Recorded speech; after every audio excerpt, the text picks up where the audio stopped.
going on, everybody? How y'all doing? It's Kaiser, and I am joined tonight by a very special guest, friend of the channel, Outpost Nerd. How you doing, bud? I'm doing good. I'm doing great. How are you doing, Kaiser? It's we're that much closer to the weekend, so I got no complaints because nobody's got that kind of time. Ain't nobody got time for that.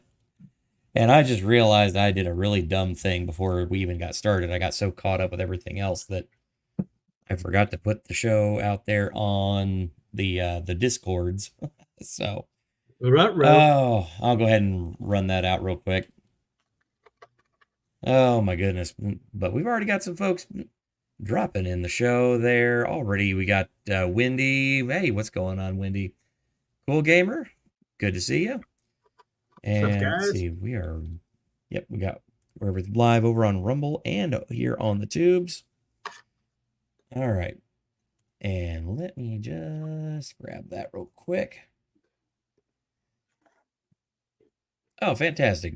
I'm saying, seems like some people your notifications are working, but others it's kind of like hit or miss because YouTube is asshole.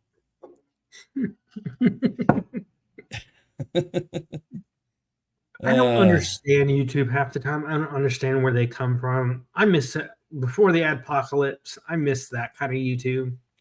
the Wild West days of YouTube. Yeah, those were good times. Wish I had started my channel back then. Oh God, so do I. Back in the day where uh, you could be like a ninja or PewDiePie, but now they have it set up so you can't do that. You can't become a millionaire off of YouTube anymore.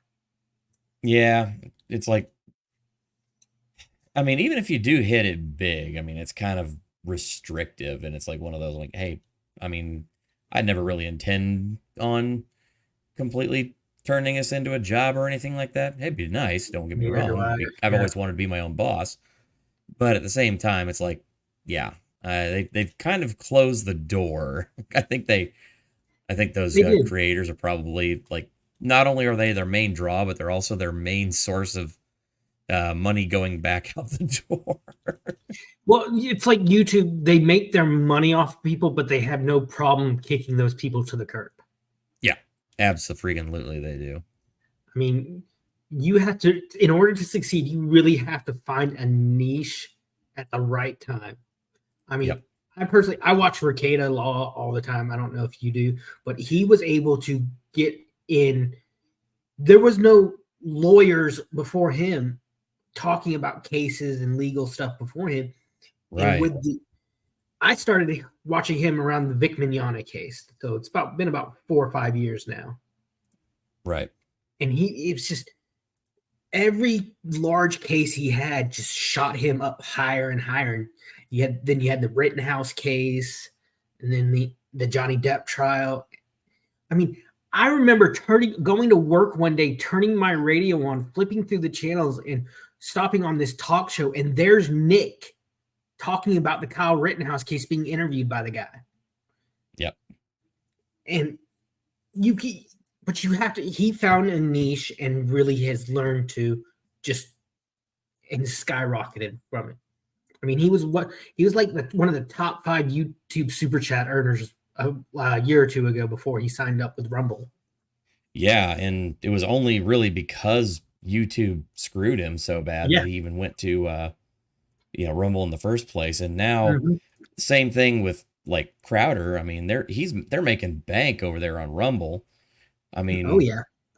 yeah, I have a feeling in the next probably couple of years, you're gonna see that Rumble is gonna be, if Rumble is probably gonna turn into what face or not, God, I almost said Facebook.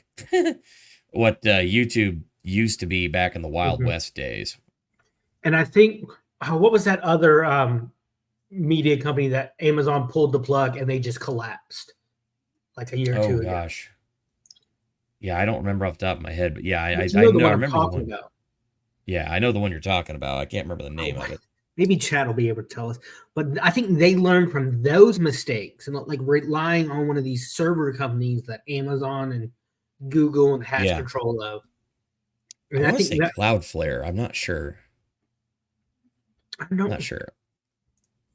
Cloudflare sounds like a server website. Yeah, Server. I could be wrong on that one. Oh, I can't remember. That's gonna bother me. Oh, yeah, JKD Bucks. Yeah, Parlor. Parlor, that was it. Parlor, yes. Parlor made the mistake of relying on the establishment.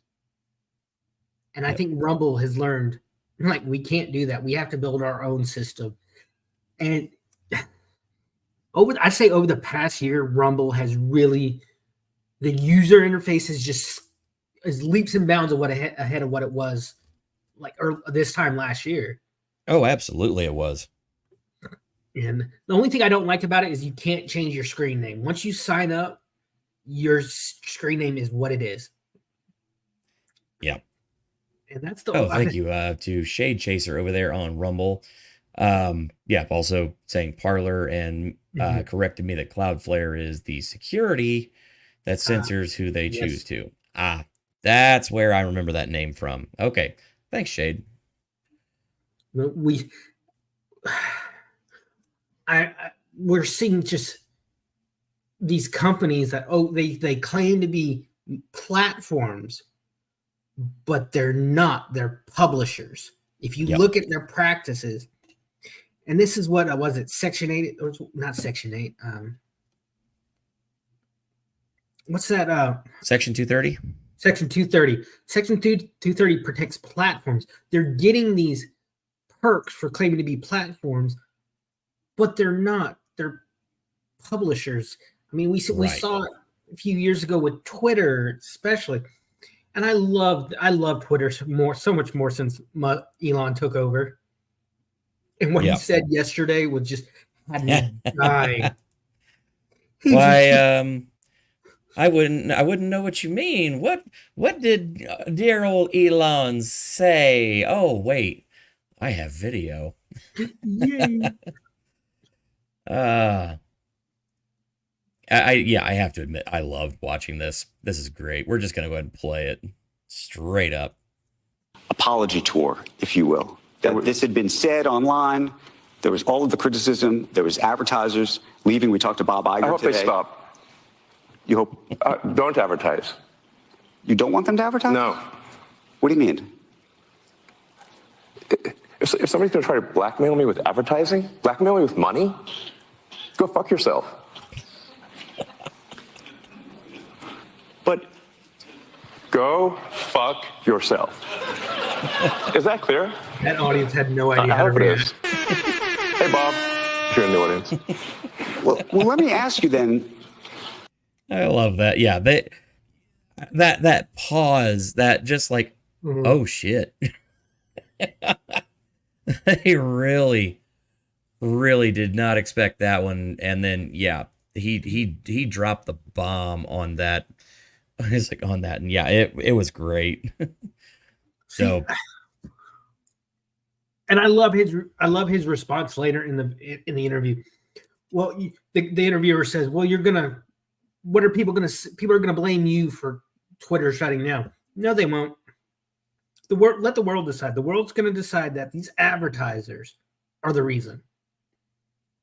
Why I don't kind of agree with that. I think the world's too messed up to think that rationally. Right. Yeah. I love his train of thought. Because that's a man who for decades has not been beholden to anyone. He's not going to start now. Yeah, I totally appreciate the fact that he's pretty much exactly what he says he is. Yeah. And look, you know, he's not Saint Elon. He's not a infallible dude. He's just a dude. He's got all the same weaknesses as every one of us do, and it's just a matter of he just happens to have made something of himself out of it. And hey, kudos to him on it. And he's not taking shit. I appreciate it. I love the fact that he called out Bob Iger.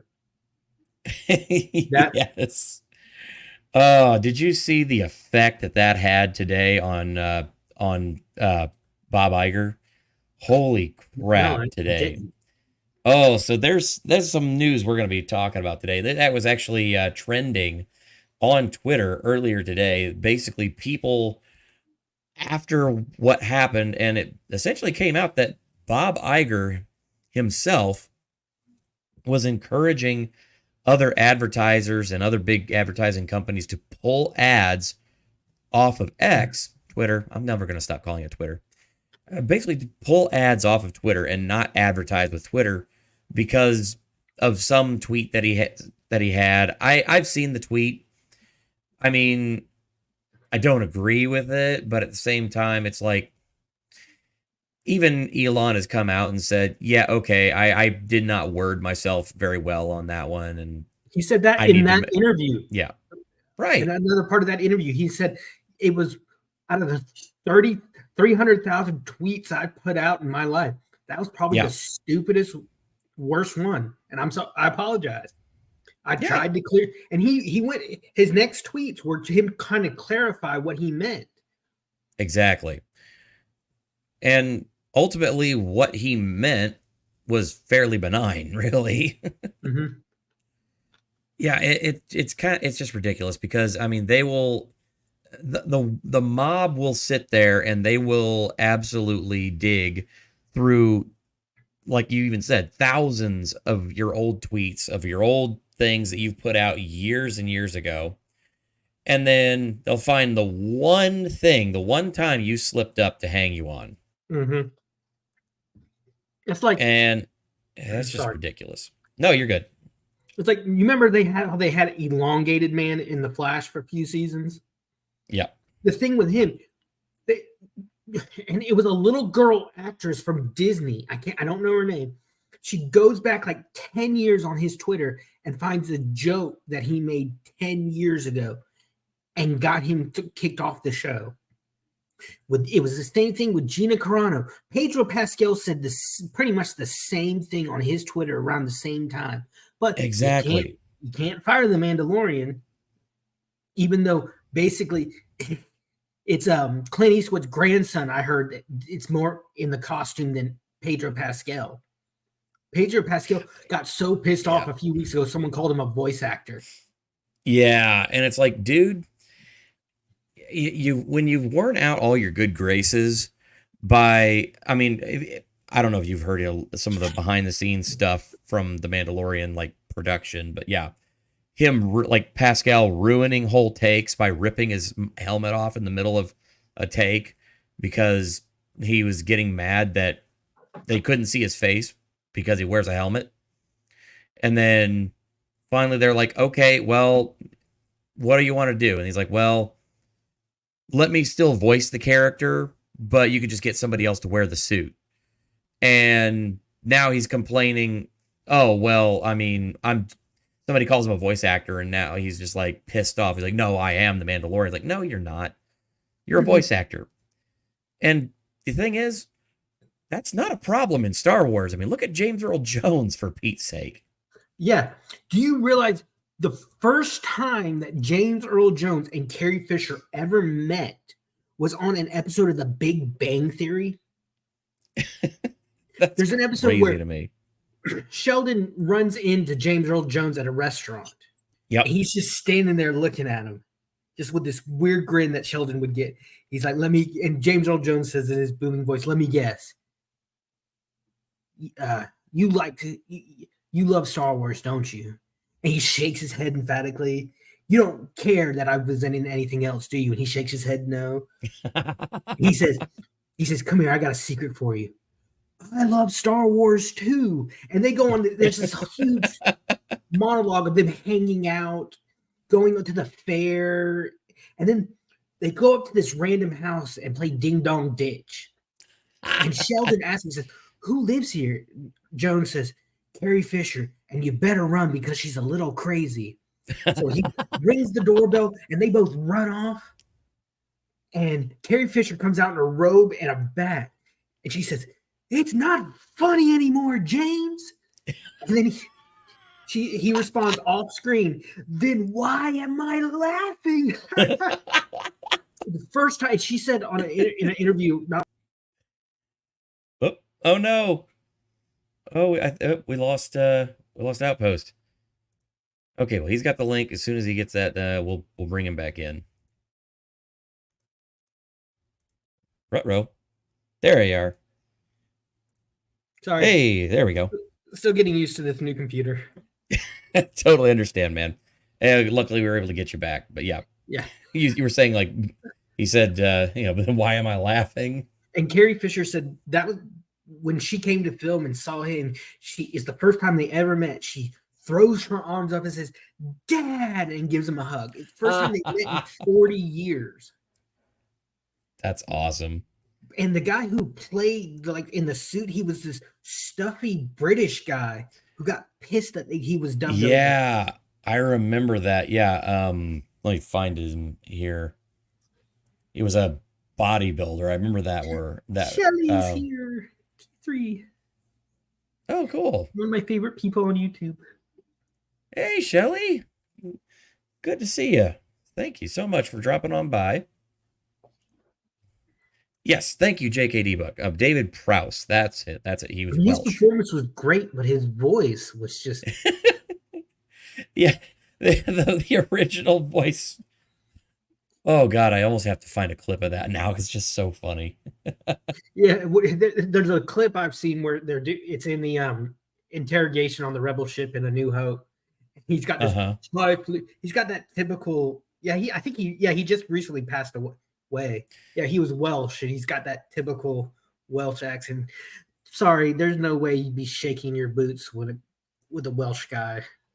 Yeah, but so I don't mind that kind of thing, but it does bother me when people think more highly of themselves than they do. Like Pedro Pascal, he was what?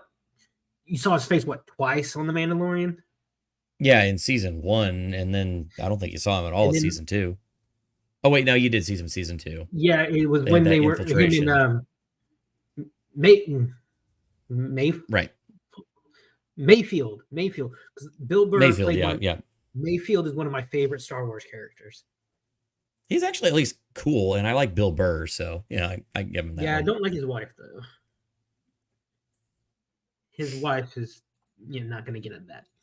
But I love it when Mando is being introduced to him in season 1, and he's like, the guy said to me, "This is Mayfield. He was a Imperial sharpshooter."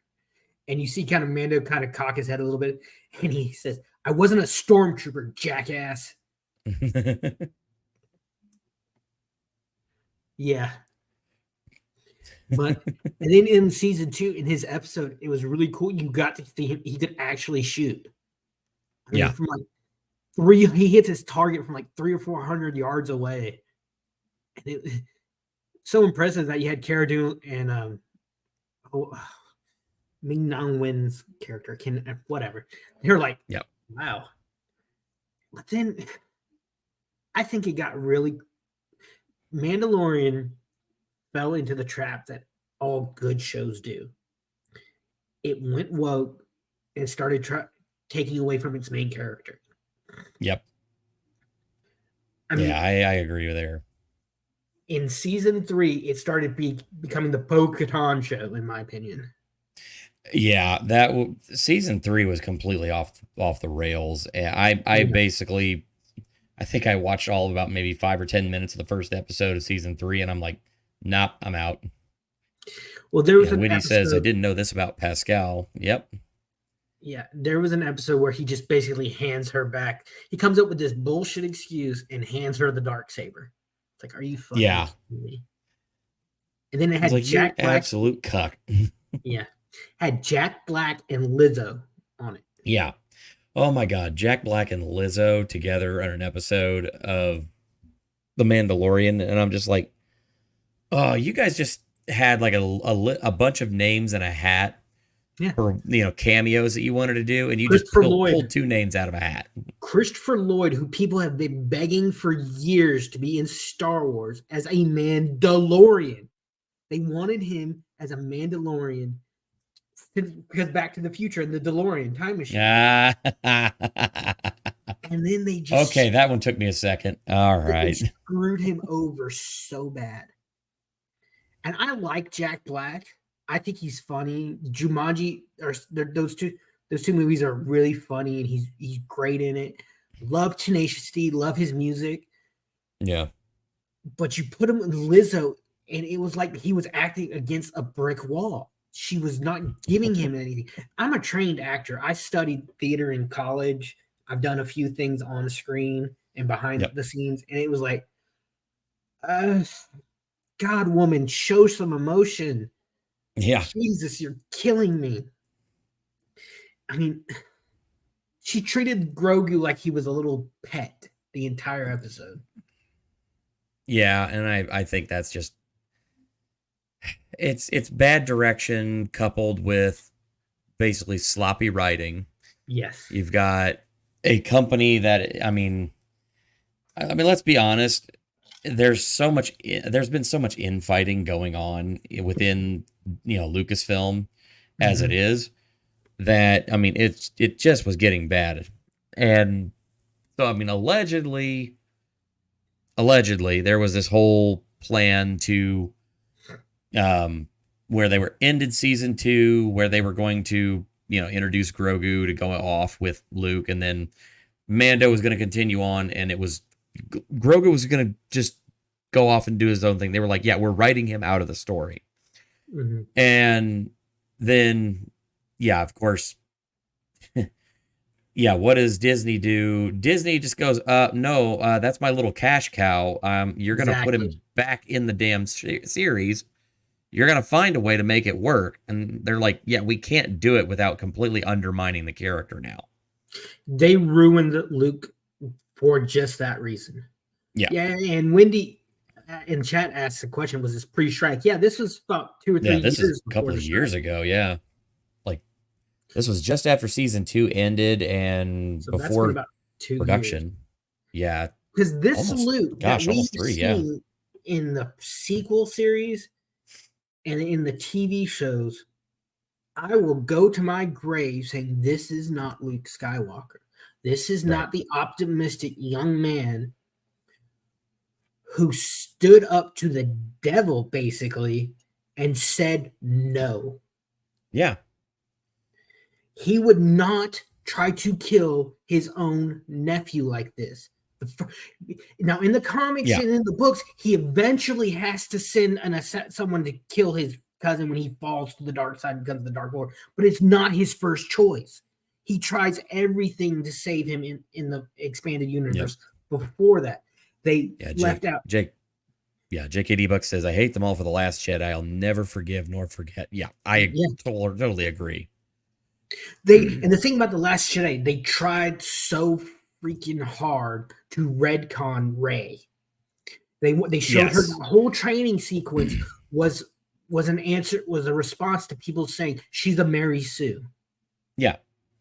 You've spent 2 movies not building her up or training her to do anything, and then everything is just gifted to her. And I see with a few tweaks, a few changes, they could have got a half decent movie out of The Force Awakens. It's not what the fans wanted at all. But if you're talking about looking at what we got and saying, okay, I could see how they could take a few things here and there out, and then they could at least make something decent out of it. You use that one as a jumping off point. It's 30 years after the original trilogy ended. Okay, fine, whatever. Let's try and do something a little bit different. But okay, I could see how they would be able to make something salvageable. The problem is that they took the original 3 characters. They took Leia and they said, okay, we like this one because, feminism. Someone else saw it. The sequel, the first movie was just a remake of A New Hope. Exactly. It was a carbon copy of A New Hope, and they took Leia And they just said, okay, we're going to elevate her to this higher position because feminism. And then, Hal, or not Hal, Han is going to be basically just a deadbeat dad. Yeah. Who goes back to, all of the things that we had seen him grow out of in the original trilogy. Yes. And we're just going to completely destroy his character, and then he's going to die at the end. And then the next movie, we're going to get to see Luke, and Luke is just a cranky old man who has basically decided that, I'm a horrible person, the Jedi suck, and I'm just going to sit here on this island and wait to die. It's like, did you ever see that? I think it was the deleted scene from the second one where he's kind of mourning. He's come to terms that Han is dead, and you see Luke. He's just, oh my god, he's leaned over the table in his little hut, and and then all of a sudden the door just boom explodes off its hinges and goes flying across the room, and Chewbacca comes storming in. And Chewbacca and Wookiee just starts tearing into Luke because Luke, he's cussing him out. Because Luke says, hey, watch the language. Yep. And it was like, why take that out? That shows progression. That shows emotion. That shows response to what has happened. Yeah. And instead, all we got was a lot of nothing. The only people showing emotion in the whole damn movie were the First Order, and that was only like General Hux, and I mean, you mean the Weasley? The dude is just basically just a joke. Hux was Hux, the actor who played Hux was the older Weasley brother in Harry Potter. Yeah, that's the only way I remember him, because it was And you have this huge mysterious character in Smoke, whatever it is, Snoke, whatever. Snoke, yeah. And then in an instant, he's killed in the next movie. It's like, but don't you know you're subverting your expectations, so it's better. No, it's not. Yeah, it's like it's not how any of this works. The thing that really bothered me about the first movie is why was Rey able to keep up with Kylo Ren, a fully trained, force-sensitive warrior? Mm-hmm. And she barely handled a lightsaber before. So I think what they could, and you're talking about the lightsaber duel in Force Awakens, right? Yeah. Okay. The one where Kylo's just beating himself in the thigh. Okay, yeah. So here's the thing. Okay. I think that they could have used that, and they could have actually made it work in the second movie if they had actually done something clever with it. Mm-hmm. But unfortunately, they gave it to Ruin Johnson, and, well...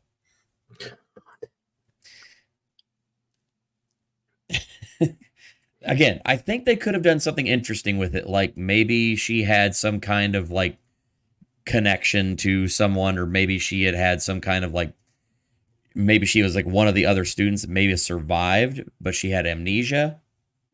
Mm-hmm.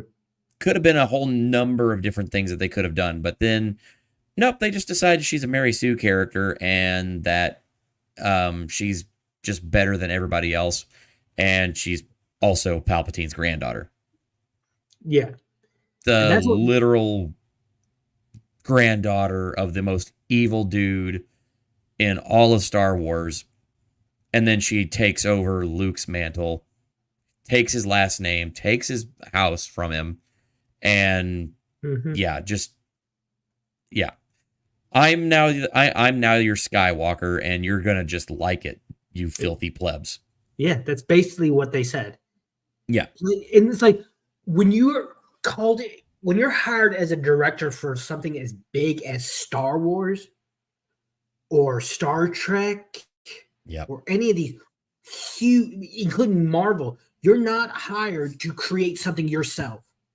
You're hired to do what you're told, and you do what the executives and the writers. You're there to make a product that they are creating. You're there just to you're a caretaker, basically. You're not an architect. Yeah, and that's what like Taika Waititi, or whatever his name is, who did Ragnarok. Yeah, Taika Waititi. Yeah. He's a great director. I like his stuff. I liked Jojo Rabbit's a great movie. It is so free. The Heil, like the 10 minutes of Heil. Yeah. He said the reason he did that, it was just to show the absurdity of it. And it's so funny. And it works. It makes perfect friggin' sense. I mean, in his own element, the guy could churn out a good product. The problem is they decided, hey, here's this quirky, funny director that people like. Let's give him an MCU movie and, maybe he'll work his magic on it.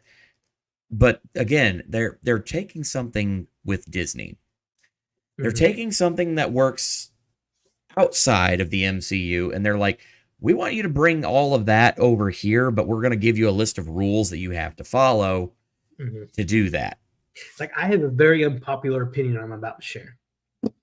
Real quick before you do that. I did not like Thor Ragnarok. Thank God. I thought I was the only person. I thought, it was the first movie after Guardians of the Galaxy, the first one. Yeah. Guardians, inherently. Thor, Love and Blunder. Don't get me started on that. And it's fun. That I have not watched I have not seen a single MCU movie after Ragnarok. Okay. I think I told you this I don't remember if we were on Discord on another stream. At the end of Thor, Love and Thunder, it's Thor and the daughter of Destiny, the bad guy's daughter, he's decided to take care of, and they're going around the universe in a spaceship saving people. There's a scene where they run out of the spaceship down a beach, and there's a shot where the spaceship in the back. You ever see Spaceballs? Yeah, classic. It is Eagle One, the Spaceballs. The Winnebago. The Winnebago, colored purple. Oh my God. Now in Thor Ragnarok, it was the first one out of off of Guardians, which inherently Guardians has always been goofy. The source material was a little on the goofy side. It's been funny, like a talking raccoon and a talking tree. Yeah, but I mean, James Gunn handled that with class and knew funny. What to do. It was good. Taika Waititi thought that, I need to surf on that wave a little longer. I'm going to turn Thor into a blithering idiot. Yeah. And I'm going to turn him into an idiot, and then I'm going to make him like look goofy and then do goofy stuff. I mean, that whole intro sequence where he's hanging upside down by the chain, I instantly was just like, this movie's going to suck and I'm going to hate it. I couldn't get over Jeff Goldblum as the master or whatever they called him, the game guy. Yeah. I couldn't get the word out my brain hole. Winnebago. Yep. But it's the only thing I liked about it is when he's in the stadium and he realizes it's Hulk that he's fighting. And he's like, yes.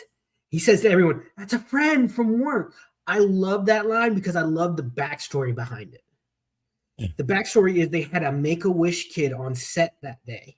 It was his wish to go meet everybody. He suggested that line, and it became like one of the taglines of the movie. Okay, cool. I'm like, that is so cool. It's but, and Taika Waititi said on his Twitter a few years ago, tying this back into Star Wars, he said, people are going to be pissed at my Star Wars. It is not your Star Wars, asshole. Yeah. And that's what these directors don't. They want to make it their own. It's like, no, you're not doing this for you. You're doing this for the fans. And that is, I say this with a passion. They are not the culture. We are the audience. Exactly. 100%. And this is the problem with Hollywood. They think they can control everything. We are the culture, not those assholes in California or Atlanta or wherever they film. We decide, they put out stuff. If we don't like it, too bad. We're not racist. We just don't like the shit you're doing. Right? I know. There's something really funny. I got to find this. It was a tweet somebody put out today, and I responded to it. And it was one of those, I'm like, Yeah, that was just kind of it was too perfect. Here we go. You'll love this. So this came up. So this person tweeted, two most overhated movies of 2023. I wonder what they have in common. The obvious being that women. Trying to go the feminist route. Yeah, I looked in on this person. Yeah, total wackadoo. And so I responded, what do they have in common? Both are bloated, overindulgent, shallow, hollow imitations of much greater IPs on which they're based, shat out by a corporation that has been pumping out bland, soulless sludge for years in an effort to chase a pipe dream of an endless cash flow. Mhm. It's like It's exactly what it is. Exactly. It's like that movie Wish that just came out. That Pixar Oh my movie. God. I'm looking at it.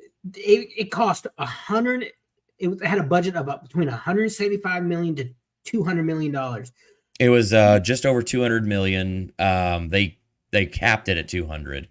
So, Yeah, let me grab the full details here you for will you. not believe how much the box office was. Oh, I've been keeping an eye on it very, very closely. Pixar, who for 20 years did not have a bad movie, from Toy Story to I would say argue Cars 2. Yeah. Ironically, though, strangely enough, this wasn't Pixar, though. That's the crazy part that I thought. Really? It's not Pixar. So this was actually Disney Animation Studios. Wow. I know. So that's one of the reasons what really kind of creeped me out, because they're trying to do this weird thing with the animation where it looks like a mixture of 3D animation, 3D animation, 2D animation, and watercolor. Mm-hmm. And it doesn't work at all. Excuse me. And one of the other crazy parts is, and when I first saw the trailer for this, I went, wait a minute, what the hell? Because I noticed the way her hair moves, you can see the segmentations in it, like video game graphics. And I went, hold up a second, what? And I went back and watched it a couple of times, and I was like, this can't be a finished product. Yeah. And sure enough, just got confirmation yesterday. Guess how much production time this entire movie had? It's how much? 3 months. 3 months? 3 Are months. you kidding me? 3 months? When they would take years, 5 or 6 years from start to finish to do a movie, and you're telling me they did this in 3 months? They had this movie. They had the script greenlit almost 2 years ago. They sat on this project for 2 years, and then they sat back and had next to pretty much nothing done on it, and then they animated the entire movie in 3 months. Look at tell me you don't see this. Did you ever watch Star Trek Discovery? No. I've tried to watch one episode of Discovery, and I was like, nope. Tell me this is not the same character. Tell me. Oh God, it's Mikey Spock. I saw that, and I'm like, are you kidding me? And this is, I can't stand this character, by the way. Michael Burnham is one of the worst. Oh God, she is so bad. You're telling me that you can go from starting the worst intergalactic war in history to captain of the most powerful starship in the entire universe? Not to mention war criminal. Exactly. She's the one person, and this is the original character. This is the big thing with the original character in the original series. He was the only person to ever commit mutiny on a Federation starship. Yep. But Whammon, we got to have a Whammon in power. Yep. And don't tell me, if you look up the video game tardigrades, you will see the exact same character designs. Yep. I will say they have a type. Star Trek has stolen more IP than any other franchise ever. I will catch shit for this, but they stole DS9 from J. Michael Straczynski and Babylon 5. because Okay. he back in the 90s when he came up with Babylon 5 and wrote it, he said it himself. I was shopping it around and I went to Paramount, they turned it down. But less than a year later, I'd already been greenlit at Turner Broadcasting. Yet less than a year later, they announced a Deep Space Nine. And if you look at Deep Space Nine, storylines are pretty much the same. The only difference is I like Babylon 5 because it was more realistic. The characters, they were still worried 200-300 years from now, still worried about getting paid. Yep. Religion was I'm going to bring us back around to Wish there. No, you're good. You're good.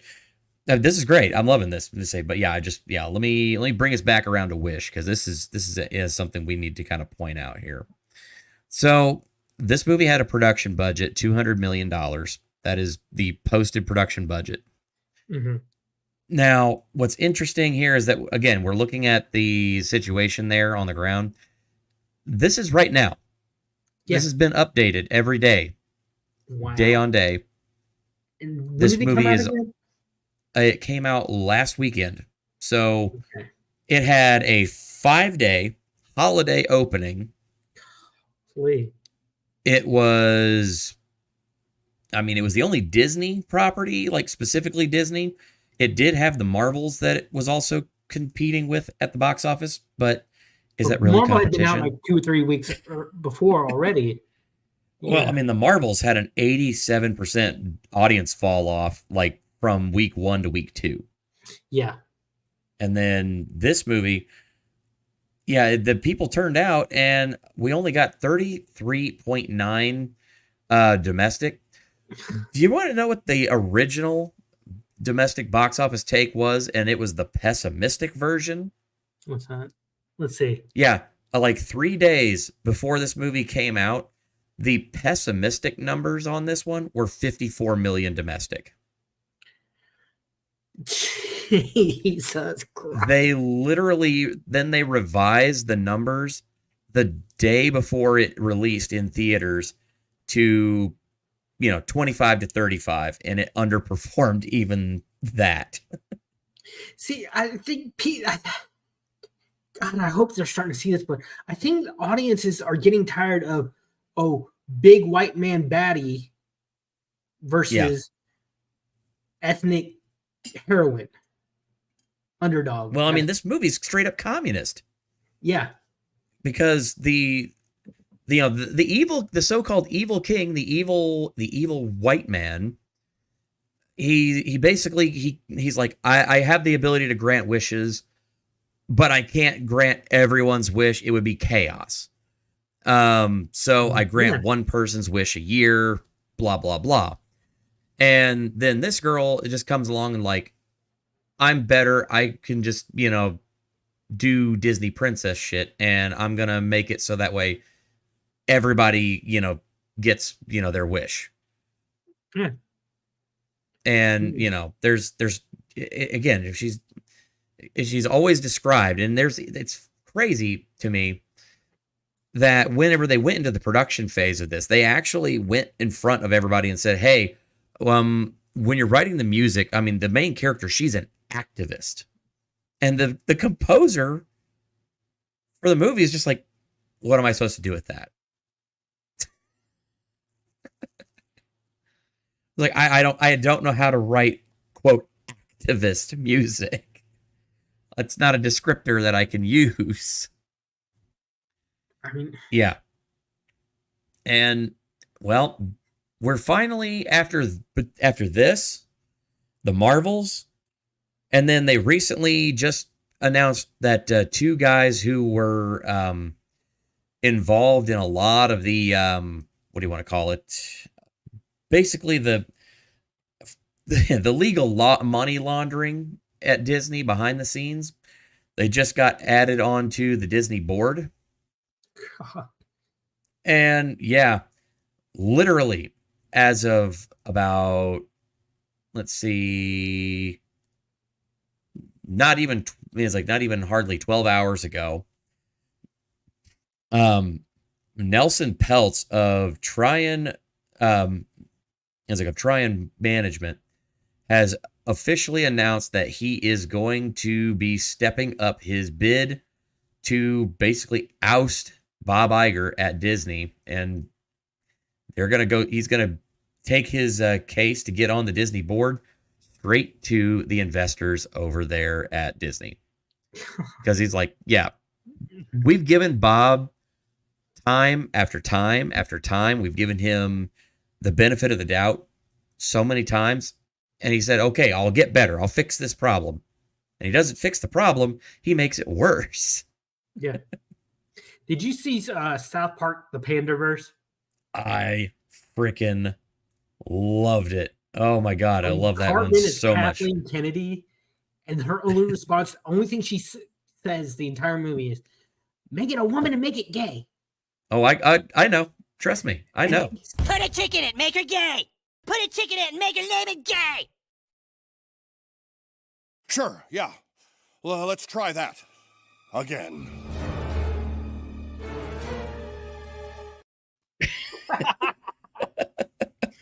I mean, that is so true. All they're trying the same formula over and over again, and they keep failing, and they don't fucking care. Yep. They don't. It is not. I've said this before. These studios are not about making money anymore. Buck says in chat, says something perfect. Leftists can't abide the idea of people escaping their propaganda. Hence, no more escapist entertainment. All movies, shows, etc., must put forth the message. I think it's exactly true. And I have argued with people. I've argued with people escapism. They think escapism is just ignoring reality. You're just ignoring your problems. No, it's not. Escapism is taking a break from your problems for like an hour or two. We need that's that. exactly it. That is why there's so much alternative. That's why YouTube became such a thing. And now YouTube is in bed with these studios. Real quick there, over on Rumble, Shade Chaser mentions, Wish is the most disappointing because it was supposed to showcase a century of Disney animation. A more fitting celebration for 100 years of Disney animation would have been to start a minimum of 10 years ago, get their best animators, composers, and directors, and do something more like Fantasia. Yeah, that sounds great. Wendy, Wendy in YouTube chat. I know how that feels. She just lost her dog. Yeah, I saw that earlier there, and I'm really sorry to hear that, Wendy. Yeah, sorry about that one. I remember I lost my pit bull about 4 or 5 years ago. She was about 13, 14 years old, which is she was a Staffordshire Terrier. And she was the greatest dog I ever had, funniest dog I ever had. And I remember about 3 or 4 weeks after she passed away, I have a dream. One of the most vivid dreams I ever had. I'm just sitting there stroking her back in the floor like I done hundreds of times. And I wake up from the dream and my hands are in the air like I'm petting her. It was so vivid. My body was actually doing what I was doing in the dream. Wow. So she was only 5. Oh, I'm sorry. Oh, no. Ours was, we had a lot of people who didn't like her just because she was a pit bull breed. But I will say this, for the rest of my life after having her name was Sadie. She was awesome. I will fight for bully breed rights for the rest of my life. They are some of the sweetest. The only time she'd hurt you is that if you got hit by her tail when you first met her. She was the sneakiest dog too, because she was so muscular we couldn't spank her. Like you spank her, you'd hurt your hand, and she'd look at you like, "Hey, can you do the other side too? Like, my butt itches." Hey, could you get that other side too? Yeah. So we had a bottle of vinegar water, like maybe just like a teaspoon of vinegar and the rest water, just enough. Like just they hate the smell. Yeah, just squirt her in her face if she had some. But she'd get you back. She was a little devious, little pain in the ass. Because these dogs were gassy. Her breeder, gassy as hell. She'd come about an hour or two later. She'd sit at your feet. You'd be loving up on her, and so all of a sudden you hear, and she'd get up, and you'd smell it. Oh, it was foul. she'd get up and walk away and turn around and look at you with that only grin that only those kind of dog with the big jowls can do. It's like she was saying, "Payback's a bitch, huh?" Yeah, She, I've got. Yeah, I love my puppies. I've got a sick cat right now. I'm trying to deal with. I had a cat Yeah. that passed away. That was my first pet. Yeah, she's 15 right now, and it's one of those. I've got a procedure scheduled for, gosh, when is it? The soonest that they could get me in. The soonest. Yeah. Is 2 weeks from now. Oh, I'm like, are you freaking kidding me? yeah. And yeah, I mean, we've done everything we can, but I mean, yeah, it's one of those. I'm scared that she might not actually last the 2 weeks to get her into the because we took her to the vet last week, and unfortunately, it's just one of those situations where she's.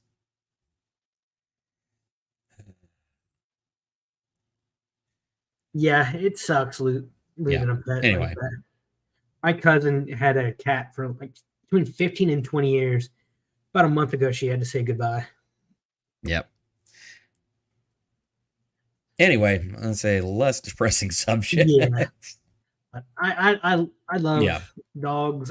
There's a reason that dog is God spelled backwards. Yep. So, like my dad's friend who was an insurance agent, we would always take her off to the woods. Like when we were out, my dad would go hunting and we'd take her out to the hunting camp. And my dad's buddy, who was an insurance agent, sees her. He's like, you better not tell the insurance company what kind of dog she is. Yeah. If they ask, she is a terrier. She's not a pit bull. But it'll hurt it'll always hurt, honestly, but like I can still think back on my time with Sadie, and like when my niece was born, we were afraid how was she going to handle being around a kid, and they became best buds. Oh yeah. It's like one Saturday morning I go out in the living room and my niece is using the dog as a pillow, watching cartoons together. Yep. But I'm sorry, Wendy. JKD Buck says smartest dog I ever had was a mountain feast, feist, and I don't hunt. House broke in half a day. Could do any trick, loving, and then at 4 she got brain cancer. Not fair. Yeah. I mean, it's tough.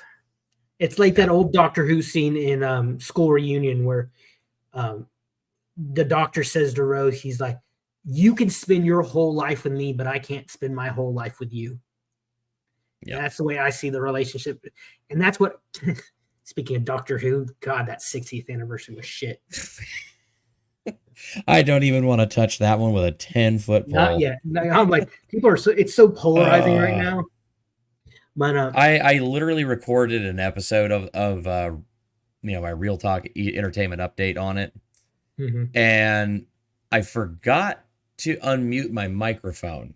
So I did the whole thing, and then there was no audio. Posted it, and then people were telling me, hey, there's no audio. The next day I'm like, oh shit. Went back and I took the video down. Yeah. And I thought, like, okay, I just go in and redo it, and then I'm like, nah. You couldn't handle watching it again. I could not go through even the trouble of pulling together all the stuff and talking about it again, because it was just like, yeah, no, I'm done. Anyway. But getting back to Disney and Marvel and shit, the thing with one of the major things I noticed, like in the Marvels, in the past, like maybe 1 or 2 Marvel things, they have had no problem just wiping away things they have been building for the in past movies. The biggest thing in the Marvels they did was just wipe away Sword. That pissed me off when the stupid freaking way they did it. Yeah. R.I.P. Doctor Who is all I got to say about it. Hang on real quick there. No, Wendy, don't worry about it. We appreciate you. We appreciate you being in there. And, we're here to do what we can. I mean, and I'm just glad we can keep you entertained for a while. Yeah. So don't worry. You are A-okay. Absolutely. Got nothing but love on this side of the screen. Oh yeah, definitely. It's like I can relate. Anywho, sorry. It's like when I first saw Sword in No Way Home at the end, I'm like, holy shit, they're actually going to do Sword. You know, I knew a little bit of it from the animated series and a little bit from the few comics I read. It's like, right. And then they just wiped it away by a cat monster having babies. It's like, are you kidding me? Are you freaking kidding me? You couldn't leave it at the creature is the reason Nick Fury wears an eye patch. When that happened, when he lost his eye that way in Captain Marvel, I'm like, are you kidding? Goose the cat claws his eye out, and it turns out the cat's a flirkin, and has the tentacles in its mouth. Yeah. And apparently it's also a pocket dimension in its stomach. Oh God. And the look of fear of all these all the crew just running everywhere. No, don't put me in the cat. Don't put me in the cat. Ah! It's like, really? How about that 10-minute song and dance scene? That was totally necessary. Oh yeah, don't get. Oh my God, I hated it. Like, oh, that's how they communicate. And then the prince comes over like, "Hi, how you doing? I'm the prince." What? Yeah. And they even acknowledge it like, "Oh, he's like, okay." Yeah, we need this scene to just move. It's like, are you kidding me? That whole 10 minutes were completely worthless. Yeah. You didn't have to do that. It's like, now, Buck asks, better to watch Nick Fury. Are you talking about David Hasselhoff, Nick Fury? Did you ever see that, Kaiser? No, I did not. There is a it's called, I think it's called Nick Fury, Agent of S.H.I.E.L.D. Okay. It's from 1998. It's the old pre-Ultimate Nick Fury. You know, white guy with the white hair in it. And David Hasselhoff plays him. That could be interesting. It is. It's CGI sucks, you know, but of course it's 98. Right. And let me find a picture of him. Nope, they're too small. It was back when Marvel, they were struggling, they were almost going under. They tried back in the 90s, they tried a Captain America movie, which funny enough, in the first Avenger, when they have Stan Lee's cameo as the general, the guy he leans over and says, "I thought he'd be taller," actually played Captain America in that first movie. Yeah, it was J.D. Salinger. Yes. Let me share it. If you have not seen the original 90s Captain America, it is comedy gold. Without meaning to. Oh yeah. See, look, that's kind of cool looking, right? It's pretty badass. It deals with the "I'm not Obama, I hate you" for saying that. I hate you right now, dude. I grew up with reruns of Knight Rider, so I grew up around the Baywatch era. Yep. And funny enough, my dad is flipping through the channels the other day and stops on Baywatch. I'm thinking, yeah, I know why you're watching that, old man. Boing, boing. Exactly. But it's fun. You know, that's back when it was fun. And you didn't have to worry about any message or anything. Right. And that's what I miss. I miss just fun. That's the key word. Fun. It's like, I don't need, it's like with James Bond, they started making him a family man in the past 2 movies. I'm like, no, I just want I learned something. You know how he says, vodka martini, shaken, not stirred. When you shake a martini, all the alcohol goes to the bottom. So when he's saying shaken, not stirred, he's just basically sipping water. Yeah. So I'm like, that makes so much more sense. But now, like, they want to turn him into a woman, or Idris Elba, they've been after for years to play him, which Yeah. I'm not sure, but I like Idris Elba. I think Idris Elba could do a good job, but I mean, yeah, I don't know. I mean, I think again, it's one of those where I think people need to be able to have certain types of characters. Okay. Yeah. Look, the way that James Bond has always been described, especially in the old, like the original, like James Bond, books and movies and everything, was, white English dude, Christopher Lee. with dark hair. Christopher Lee was the inspiration for James Bond. Right. He was Fleming's cousin and Lee actually did work for intelligence back in the day. Did you ever hear his story about when they were doing the scene for Lord of the Rings? Mm-hmm. I love this. That was great. Tell it. I'll tell that one. So apparently, according to some of the behind the scenes lore of the Lord of the Rings movies, Christopher Lee said this himself. Christopher Lee was doing the scene in Return of the King where he was supposed to basically get stabbed in the back by Grima Wormtongue and then fall off the top of Isengard. And so Peter Jackson went to him and said, okay, well, we need you to like make the sound of like, a man getting stabbed in the back.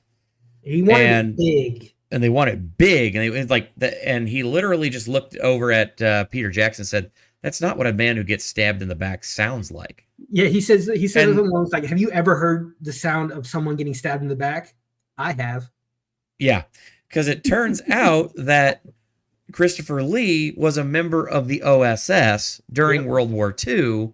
Mm-hmm. And he had worked with OSS and SOE and had done that before. So he'd actually deleted a guy like that. Oh, we got a winning reality. We had a winning reality raid. Thank you all so much for T3 coming on over. Thank you so much. Yeah. He said before, Christopher Lee said before he died, he said, I probably killed more men on screen than anyone in film history. Yep. I mean, he was great as the man with the golden gun. Great actor. And I don't think they could have picked anyone better to play Saruman. Saruman. Saruman. He said every year I take the Lord of the Rings down and read them. Every year. Once a year I'll read them. There were times during the filming he would correct Peter Jackson. I'm like, how could a director with that much freedom stand that? Yeah. It's like, it's Christopher fucking Lee.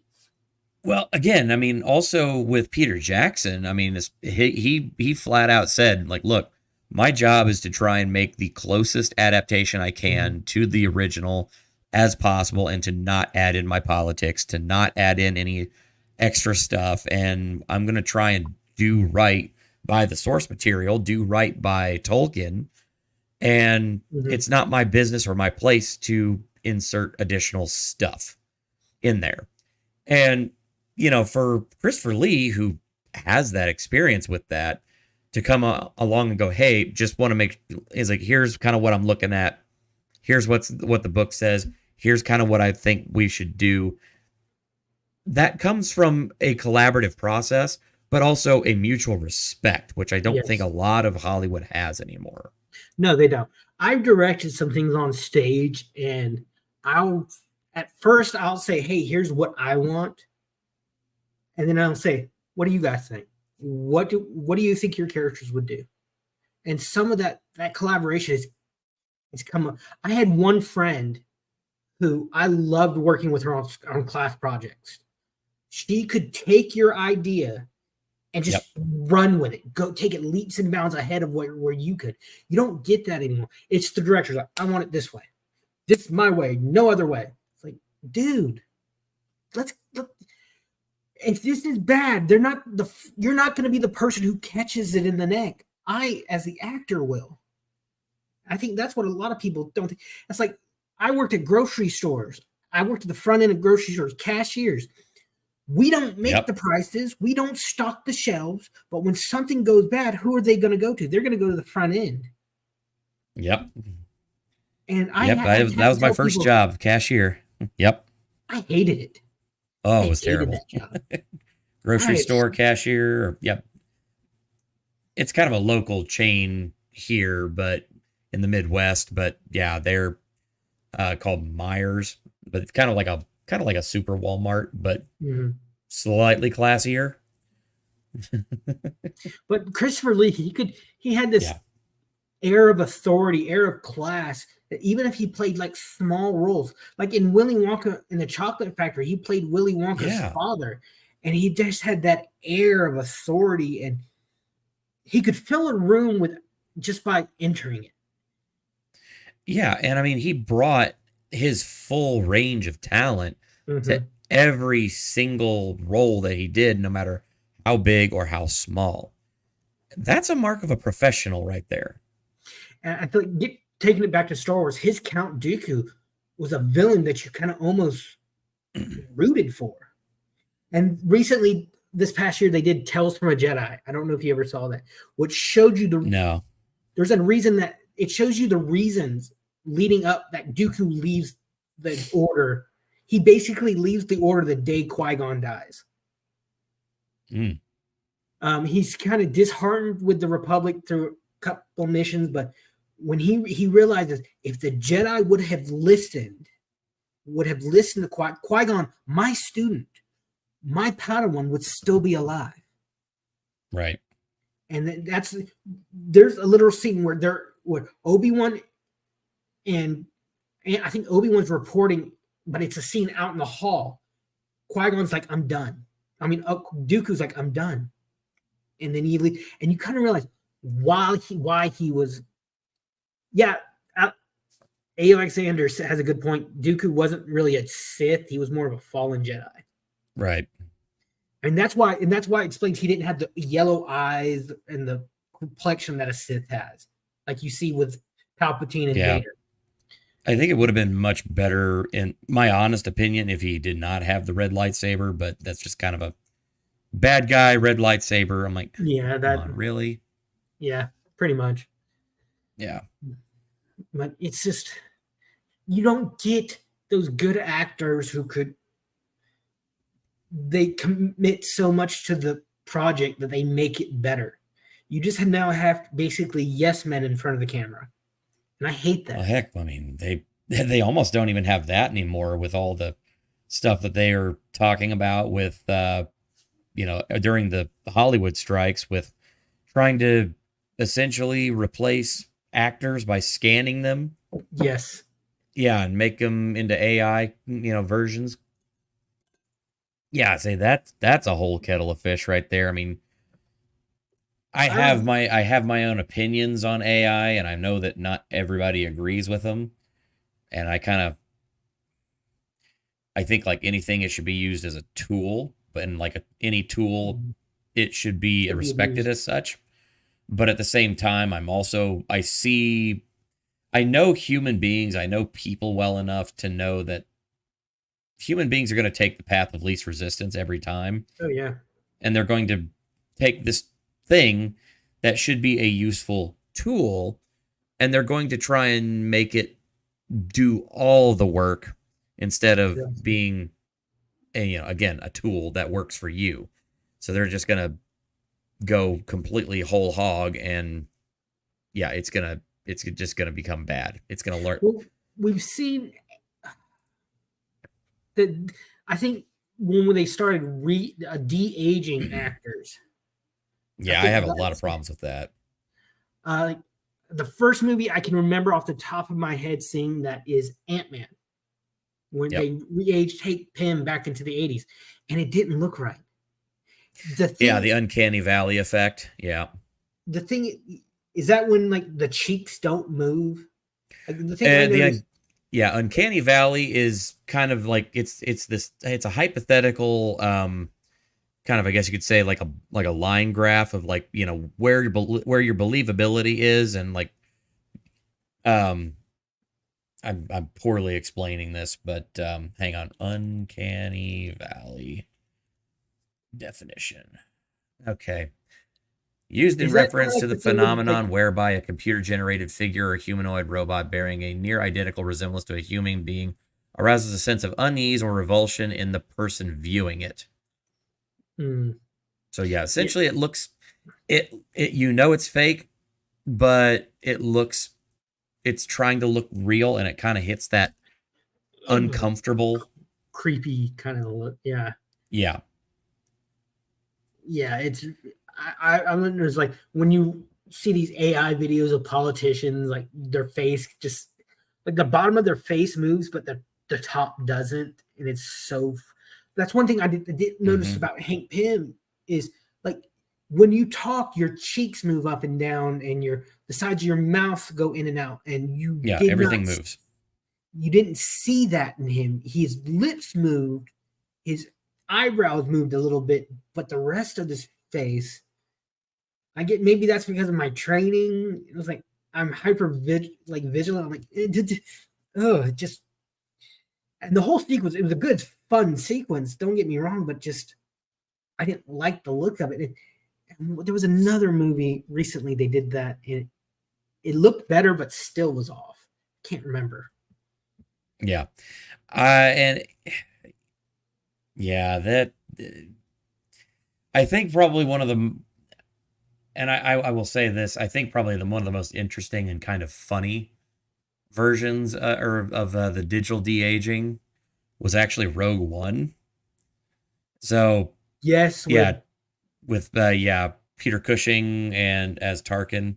yeah, So what's really that was funny very about that, what's really hilarious is how they got their hands on his head scan, because he had been dead for over 20 years before they actually decided to do Rogue One.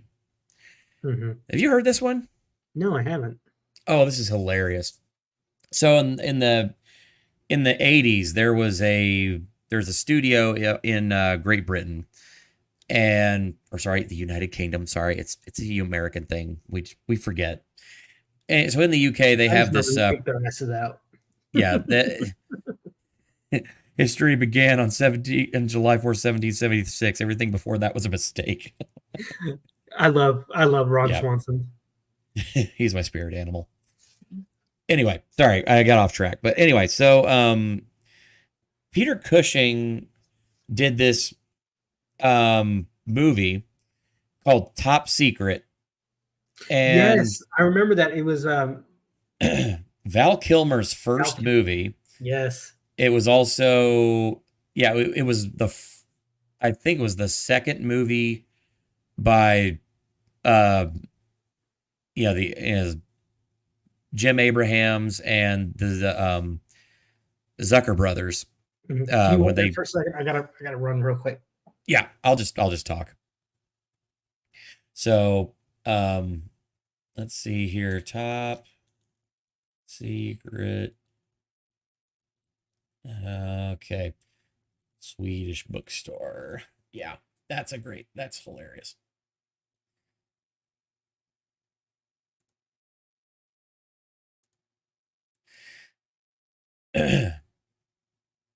So let me go ahead and throw the old banner out there.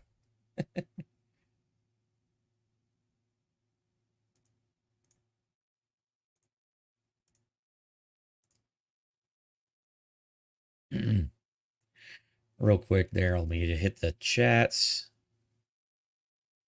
So, yeah, AI is the new age gunpowder. Yep, I would agree with that. It's unstable and prone to being violently explosive. Excuse me. Oh, sorry about that. You're good. So, yeah, this is great. I don't know if you've seen this one, but this is I great. haven't. It's been so long since I've seen this movie. Yeah, so this is Top Secret. This is the Swedish bookstore scene. I'm just gonna play it. It's only about a minute 40. Hopefully we don't get yeeted, but yeah. There it is. It's a Swedish bookstore.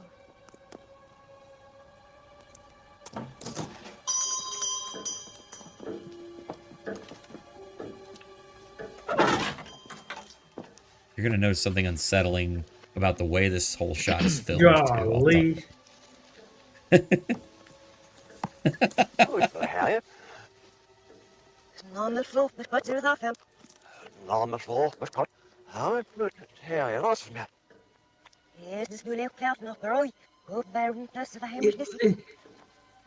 almost looks animatronic. So the funny part is, it's a Swedish bookstore, and nobody in the production spoke Swedish or anything even approaching sounding like a Swedish accent. So they filmed the entire scene in English in reverse. What? I noticed. I'm like, what are they saying? So the thing is that what you're seeing is the actual scene that they did actually played in reverse. That's how it went into the movie. So yeah, the voices are, that sound, the voices sound like all weird. Like, wait a minute, what's wrong with the voices? It's because they're saying their lines in English, but it's backwards. It's so great. Now think of how much choreography they had to do to make this look forward, like it's going forwards, but it's actually filmed backwards. Yeah, I was just looking at Val. He's very stiff almost.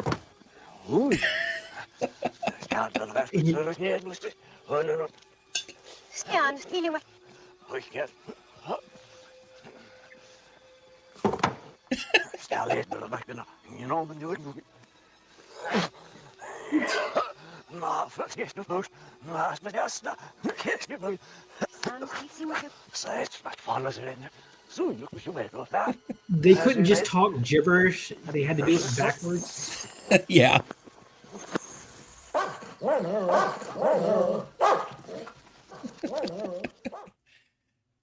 So yeah, that's insane. It's just one of the many visual gags in that movie. It's if you've seen Airplane, yeah, it's a spoof movie like Airplane. Yeah, it's been years since I've seen Top Secret. I remember one time in high school, I had a geography teacher who about to retire, so he couldn't give two shits. He did not care. So one day we come in, he's got the TV out. We're watching Airplane.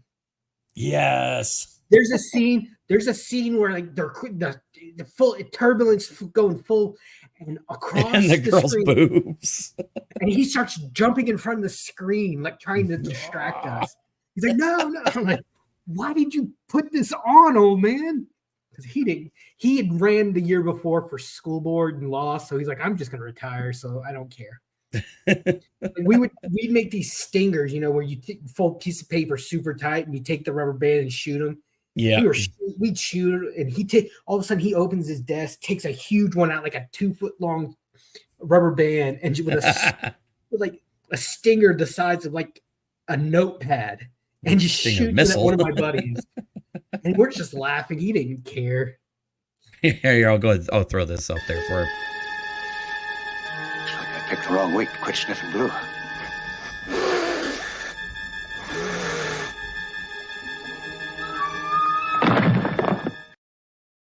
He's so funny. I love that movie so much. Anyway, so yeah, with Top Secret, so that to do the prosthetic eye for Peter Cushing, they had to take a full face cast and do like a full cast of his face to make the prosthetics fit right. Yeah. Well, so the production house that did the actual special effects for that movie, they essentially boxed it up and it went into a crate and then got stuffed in their warehouse. And then while they were cleaning it out or something, they were looking for anything with any kind of reference, like somebody from Disney or something had called and said, hey, we need any reference photos or anything you might have of Peter Cushing. And they're like, well, we might have some old photos because I know we did some, prosthetic work for that movie back in the day. let me see if I can find some of the design photos. And they found the actual head cast. What? It survived that long? It survived all that time. It was the plaster head cast. And they were like, holy shit, it's actually his real head cast. And it was only, I mean, Top Secret was only made like maybe 4-5 years after the original Star Wars. Yeah. So it was very recent. And so whenever they went to do the face scans for Rogue One, that's what they used as the reference was his face. Wow, that's crazy. It's like there used to be a show, I think it was called Hollywood Treasures. This guy, he dealt with Hollywood memorabilia. And I remember one episode it was on Disney Plus, actually. I think he found Tron memorabilia. Yep. And it was the costume, and he brought Bruce Boxleitner, who played Tron, to an arcade. And the thing was just basically a tracksuit with this. There's a game where you have the curb thing on your hand and like Jaffa Ball or something. I can't remember. It's like a super fast ball game. It's kind of like wall ball, but you have like a crescent. Oh, Highlight? Highlight. And that's basically what it was. And it was painted white with LEDs struck on it, but you couldn't pick it up. It was so degrading. Yeah. And it's amazing. It just amazes me. Some things like that could last 30 years, but others could barely last 20. Yeah. I think a lot of it depends on the material. Yeah. Yeah. And say there's a lot of polymers that just, they don't hold up over time like that. Mm-hmm.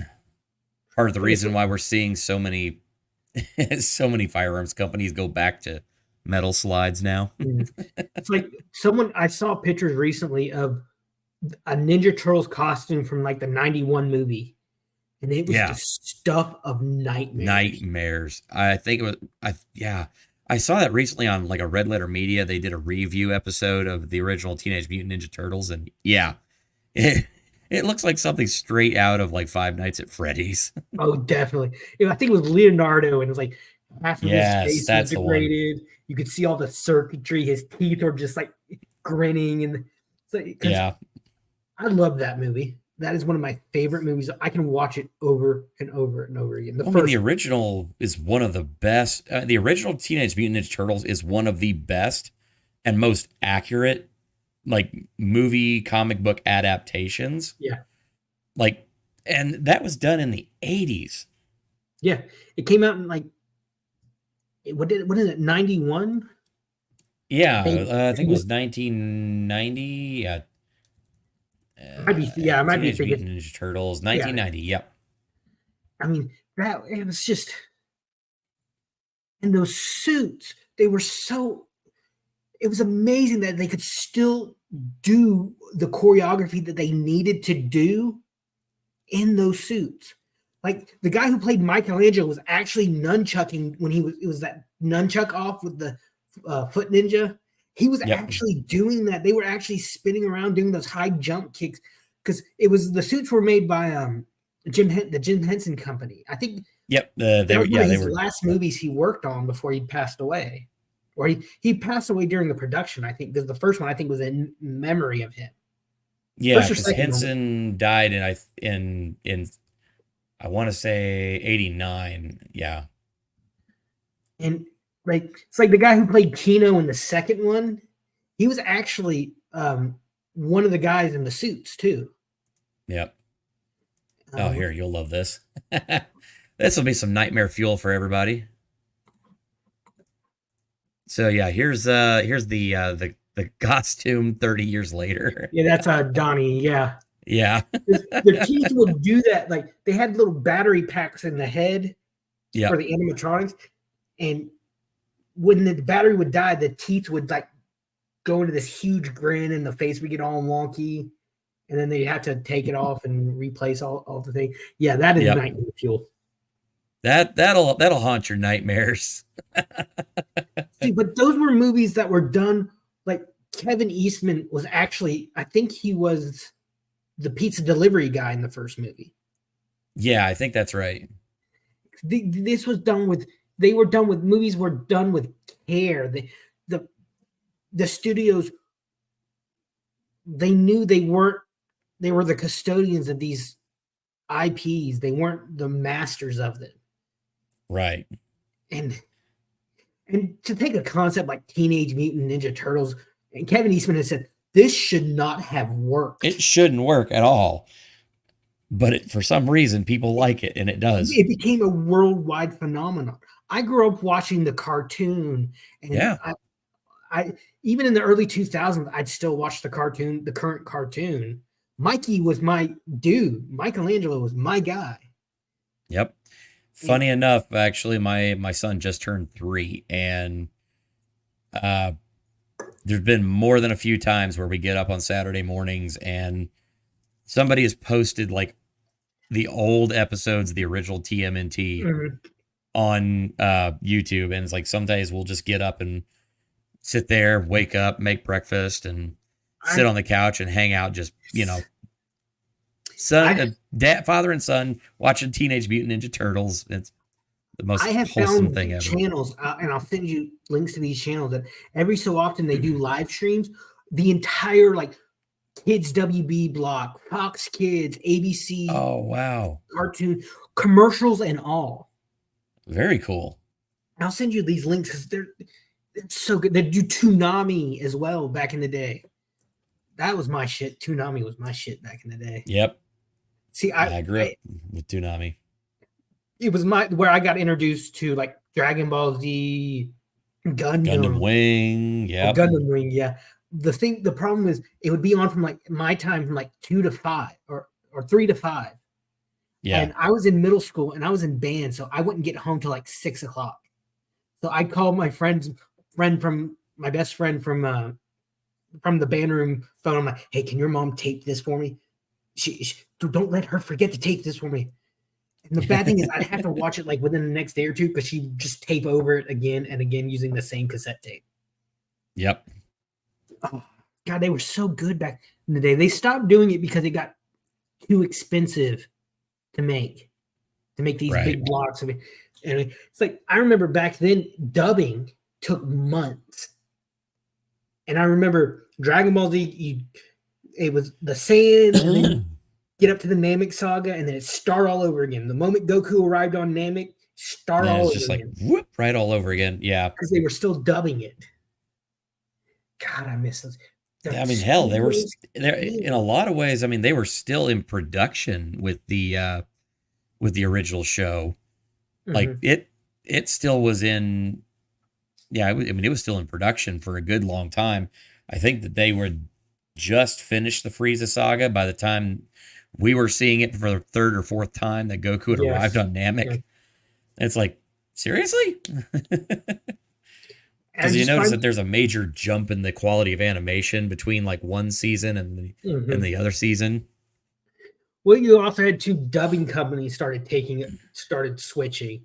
I remember I watched the Ocean dub first, which was a Canadian company, if I'm not mistaken. Yeah. And then you had Funimation, which they can go fuck themselves for all I care. Funimation, it can go fucking rot for all I care. All of them. Yeah. Bitter topic that I'm not going to. Yeah, that was a little bitter on that one. But I mean, hell, I mean, one of the worst atrocities ever done to anime was the absolute butcher job that Harmony Gold did to Robotech and Macross. Yes. Which that lawsuit only just got settled as of like I think September of last year, and they still have they keep talking about releasing the original Macross upgraded and updated in restored into the States, but they won't give us a time. They just gave us a date for the re-release of Macross Plus on Blu-ray, but that's it. I remember Robotech. I remember was like if I remember it was like 3 animes they tried to make into one over here in the States. Harmony Gold tried to do like two or 3 of them. I know we had it was Macross, Southern Cross, and Galaxy something Mospedia. Yeah, I remember, and I just recently saw on YouTube there was like English dubs of the films that they did, like Yeah. Shadow Chronicles. And, Hunt, Roy is like an old man at this point. He's an admiral. Yeah. He Earth has been conquered. They come back and they just get their asses kicked by the aliens who had conquered. I couldn't finish it. I just couldn't. I'm like, this is, and it was such a cool concept. I actually read a comic recently. It was a Voltron Robotech crossover. Oh, that's interesting. And it was done so well. Like, Voltron gets like transported to a Robotech world, and they build a hybrid Robotech plane lion combination. It was the white lion instead of all the. It was done really well. Huh. It was a really interesting comic, but I just back then they cared. That's all I can say. Yeah. They cared. Now I don't. It's all about money, dollars, and politics. I mean, it's always kind of been that. It's just a matter of to what degree has always been the question. I still say that one of the best things that ever came out of I guess you could say the greedy side of the anime boom in the mid 2000s and the early in the 90s was the dub for the English dub for the show Ghost Stories. I never saw that one. Oh, dude. And see, here's the thing. I think if I remember right, it's on Amazon Prime right now. Like, it's available for free to watch on Amazon Prime right now. And I know that you can find the episodes on YouTube. It was a show from 2000. And so the show did okay in Japan. It wasn't great, but it wasn't bad. And then, so from what I'm kind of from what I've heard on the topic was that they had an executive at ADV Films, and the executive was like, "Yeah, we think this sucks, so we're just going to turn it over to the voice actors and just ad lib." And so they turned it to the voice actors, and they ended up actually coming up with a completely new dub.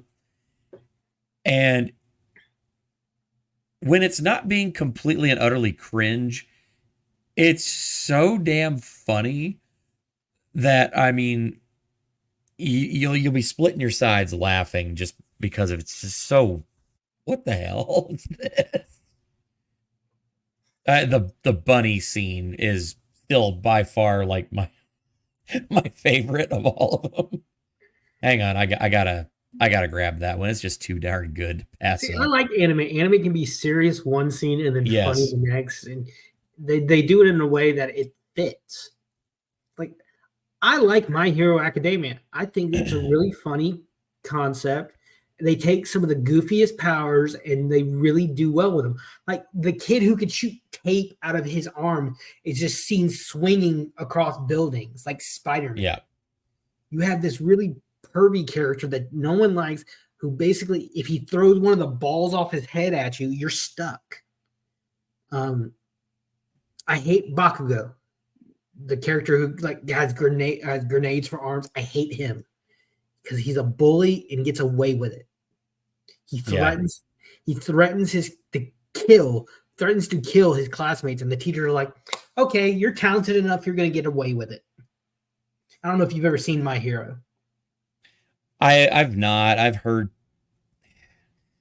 Here's my biggest issue with a lot of these is that you see some of them that they come out and they get so popular that they have like a I guess you could call them like, you know, they get the fan base really riled up, and like all these people flock to it, and like it's the kind of annoying people where all they do is just, you know, recite lines and quote it and, you know, meme the same things over and over again. And it kind of, to somebody who hasn't like seen it on the outside, it kind of spoils it because it's just like anytime that they're doing this, it just reminds me of dealing with these people. Yes, pretty much. It's like, like sometimes look, sorry. I love anime. I do. I think it's good. I think there's some good ones out there, but at the same time, weebs ruin anime. They do. Yeah, they do. The people like you, if you say like, "Oh, the coloring is bad on this character," they go full attack mode. I was like, okay, why does that matter? right. It's like, yes. Trigon, the original Trigon, not the remake they've been doing the past year or two. Oh, I've got a story to tell about Trigun. And funny thing is, the English voice actor for Vash the Stampede, he was the second Black Power Ranger, Johnny Young Bush. He played he played Ichigo on Bleach too. He's the new Broly. I mean, it's one of those where I recognized the voice, but I didn't know it was him. Wow. See, you had like Trigun, you had Big O, which is one of my favorite. Yes. Mecha. I still, after 20 some odd years, don't understand the ending of Big O. I think like the world that they're in, had their memories taken away and put in this experiment. Because you see the rafters in the sky. I'm thinking the world, it goes on like the world is a stage and we are all but actors, literally. So, God, that wasn't.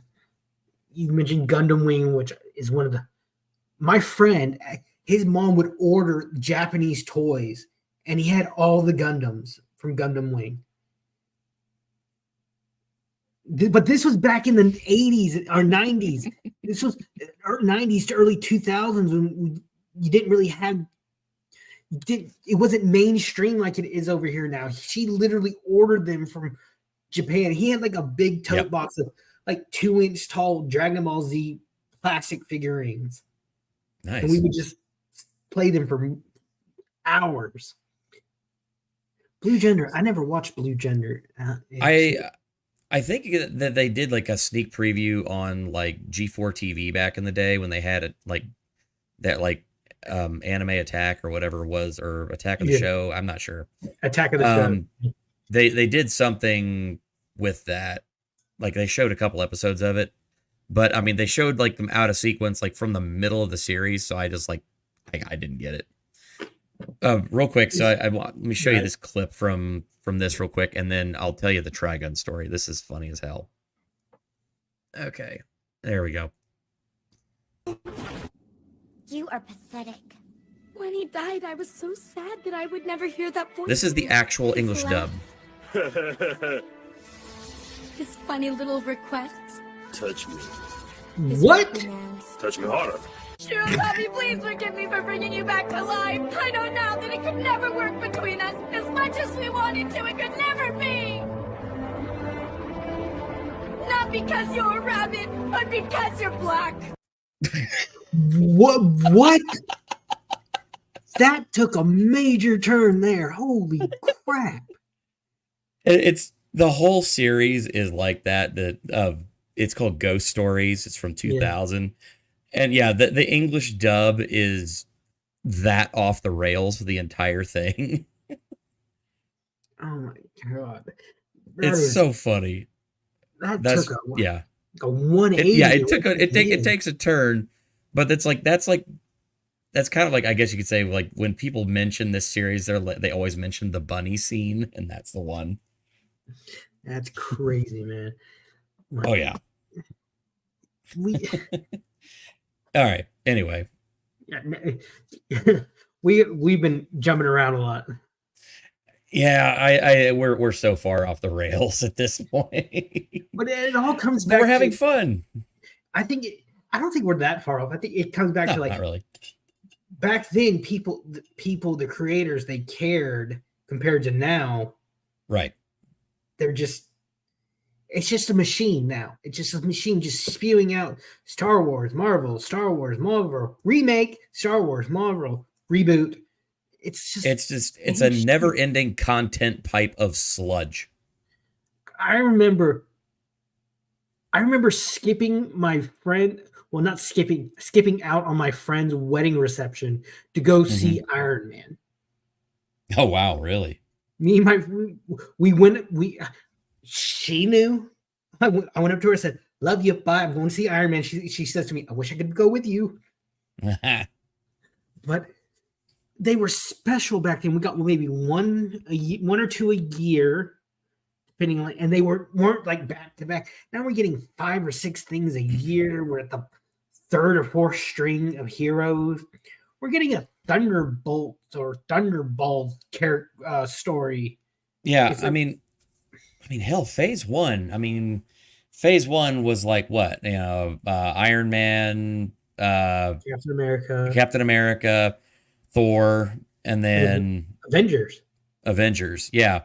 And Avengers was like 2015, I think. The first Avengers? Yeah, the first one. No. Or was it like 2012? I want to say 2012. And it was like, that was like 4 years from the time that, from that they premiered. Yes, it was. Because yes, it was like 4 years of build up to get to the Avengers, and it felt earned. It felt good. And they actually did something interesting with that. I think, yeah, because Iron Man came out in 2008. That's right. Because let's see. Let's find the date.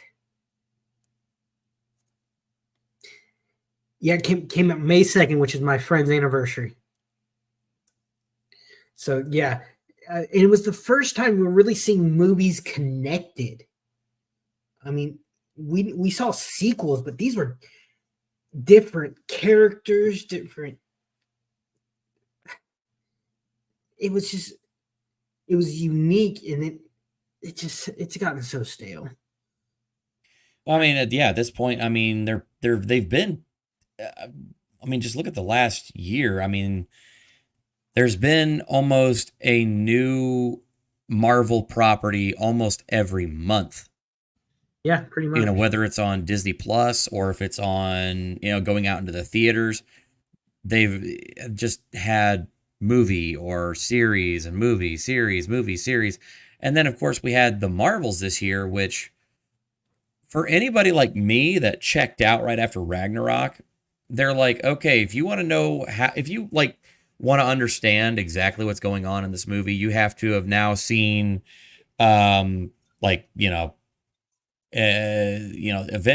Infinity War, Endgame, Captain Marvel 1, WandaVision, and yeah, and like they're 20 hours of content. I just looked it up. Since Iron Man 1, do you know how many films and TV shows there have been?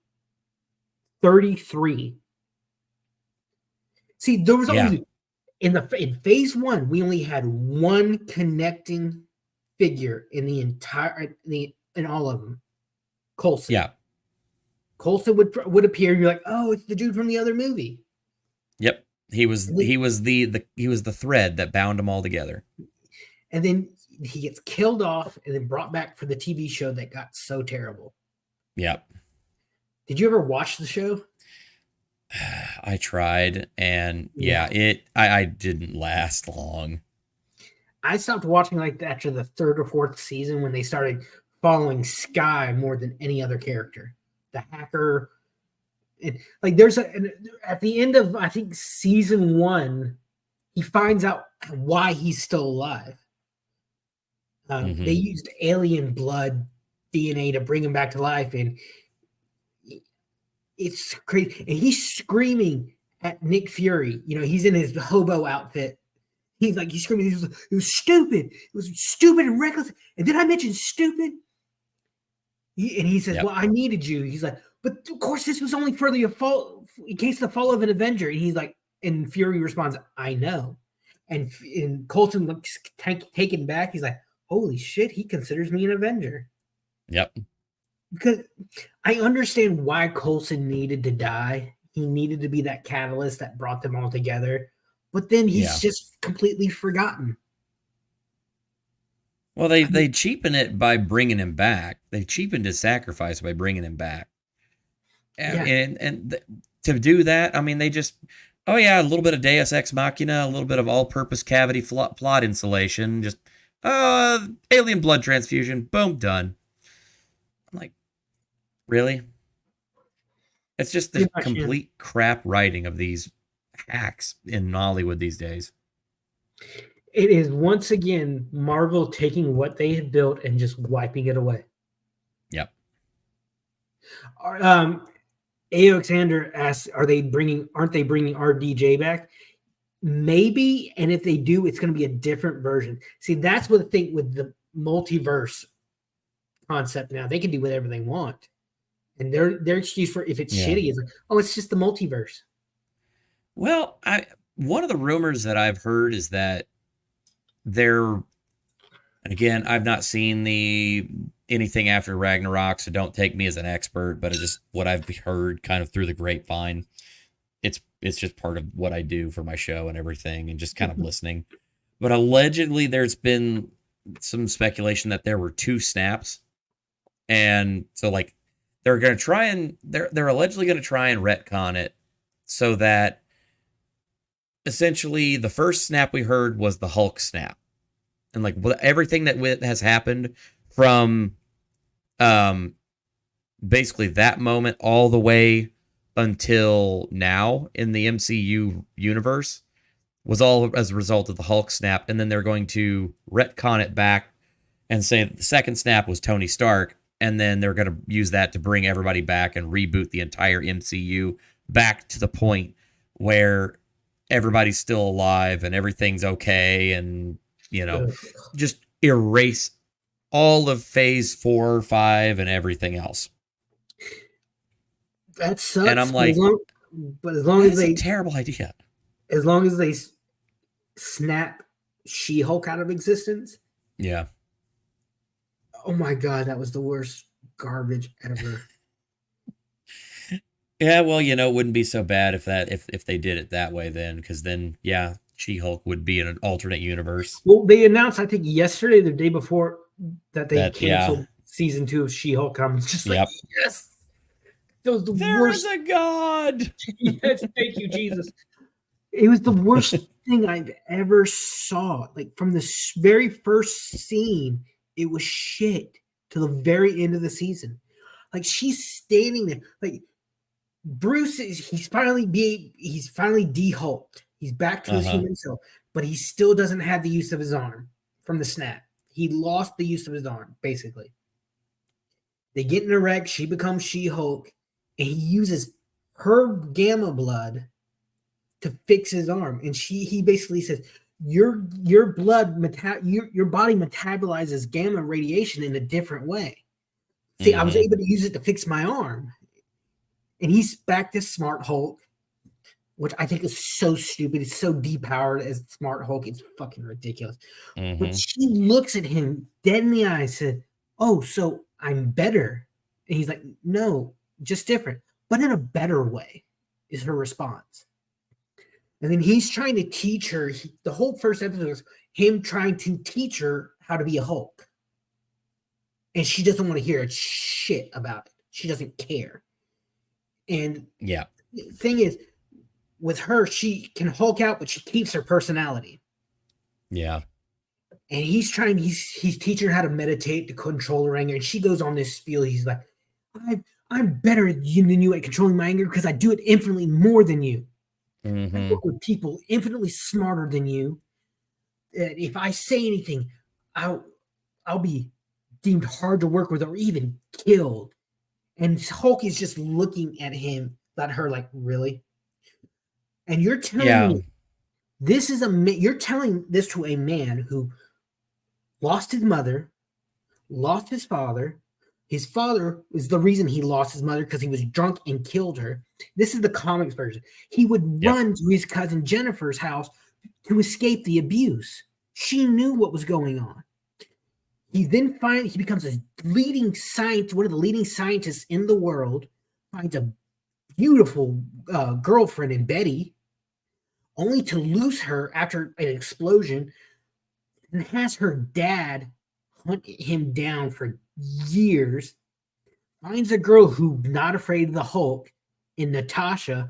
Holy shit, you'd be lucky to find a girl like that, like Black Widow, who likes him more than she's afraid of the Hulk, only for him to lose her again, have the power to bring everyone back but her, saves the entire universe, and you're gonna look at him and say that shit? Shut up. Yeah, I mean, when I heard about that and I saw the clip from it online, I mean, I'm not kidding, my brain did a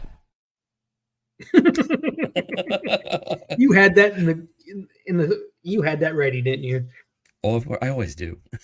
That was one of my first videos talking about that and the utter lunacy of that entire show.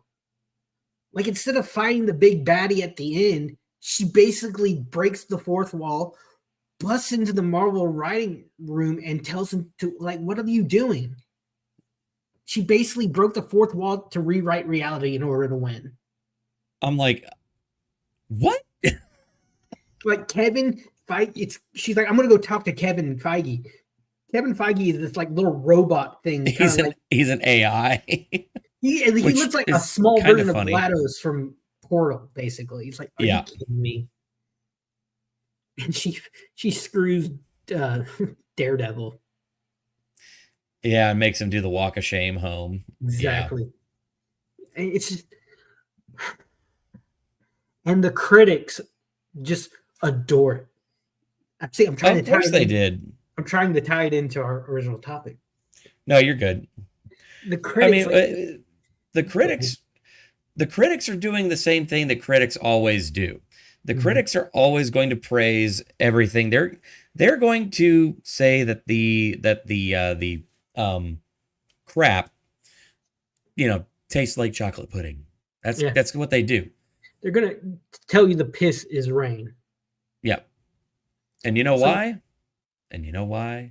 Don't ask questions. Just consume product and then get excited for next product. Loyalty to Disney. Loyalty to the brand. Loyalty is salvation. Loyalty is life. It's like back in the 80s when you had all those movies with the big bad evil corporation ruling everything. Yep. Now if you just put mouse ears on top of those baddies, you got Disney. Yep. I saw a graph with the amount of media company. This graph had hundreds of media companies that were subsidiaries of Disney. Hundreds. Literally, it was huge, and it was shaped like a mouse ear. It's just hundreds of them. I gotta find that. It's utterly ridiculous. Yeah. Yep. We're basically living and they live. Yep. Just without the glasses. I wish I still had the "I'm here to kick ass and chew bubblegum" clip. I deleted that to make room. I love it back in classic South Park where they have Jimmy and Timmy recreate the alley fight scene, basically blow for blow. Like it's like this 10-minute sequence on South Park of them just beating the target exactly like in They Live. That is such a great scene too. Just watching Roddy Piper and Keith David just absolutely shellac each other. Yeah. It's like, put on the damn glasses. No. It's like Keith David, he did so many voices in my childhood, like on TV show cartoons I used to watch. Like once I got old enough to watch They Live, that's all I could see was like Goliath from Gargoyles beating up this wrestler dude. Yeah. Oh man. And of course Disney's trying to do a live action reboot of Gargoyles now. No. Yep. Don't do that. That show got me interested in Arthurian legend. In Celtic mythology. Yep. I will still go back and watch episodes of that and still be entertained. Oh yeah. I mean, it's a good series up until I think it was the third season. The third season was pretty lackluster. Yeah. Yeah. I love the world tour, Avalon world tour sequence when Goliath, Angela, and Elisa, they're leaving Avalon and they just going around to different parts of the world to help people, and they're meeting new gargoyles. They meet like British gargoyle who's like one's a unicorn, one's a lion, and one's a griffin. They meet Japanese gargoyles. They meet Aztec gargoyles. They meet all these. They're telling you they're not the last gargoyles anymore. And it's just Right. it was such great storytelling. That dialogue going back, it's like a little cheesy, but what was it back then? Right. But like I don't think we don't have like a Siskel and Ebert anymore who will say what they want and No. the hell with what the studios think. And they were so yeah. They had the couple of those. They had those people that got busted earlier this year. That this they essentially just said, okay, yeah, look, here's this company, and this company is literally paying us, per good review that we put out. Yeah. And they went to the company, and the company's like, yeah, it's not a secret. It's we're not the only ones that do it. Not Disney. Like Hollywood does it all the time. And they're like, yeah, we literally go out there and just, some of them will stand out there at movie theaters and just be like, yeah, you want to write a review? Just say, here's a card, here's this number, this information, write a positive review of this movie. And no matter how bad it was, and we'll give you like free money. I think it was like up to $50 a review. Yeah. It's like when I'm looking at reviews on like Rotten Tomatoes, I completely disregard the critic score. I don't trust it. For just the reason you said, the audience score is the one I look at more. Well, we had in the past like 5 or 6 years, 2 or 3 Tarzan movies. Mm-hmm. One with like Margot Robbie and Skarsgård is his last name. Yeah, Stellan Skarsgård. That was a really good movie. I really liked it. I will watch anything with Margot Robbie in it. Oh boy. I'm gonna probably gonna piss a lot of people off here, but I'm not a fan. I am. That's personal. I know that's just personal preference, but I am entitled to my wrong opinion. Damn it! I will just say I like her acting is not why I like her. Right. I'm just gonna leave it at that. But hello, fun bags.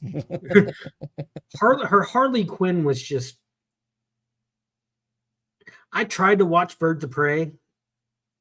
Oh, that movie was shit. I got like 30 minutes into it, and it lasted longer than I did. I tried watching. I watched the Suicide Squad, the second one. Why they couldn't come up with a new name, I don't know.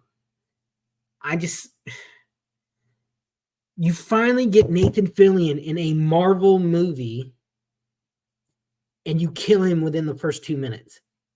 Yeah. And he has the dumbest superpower ever.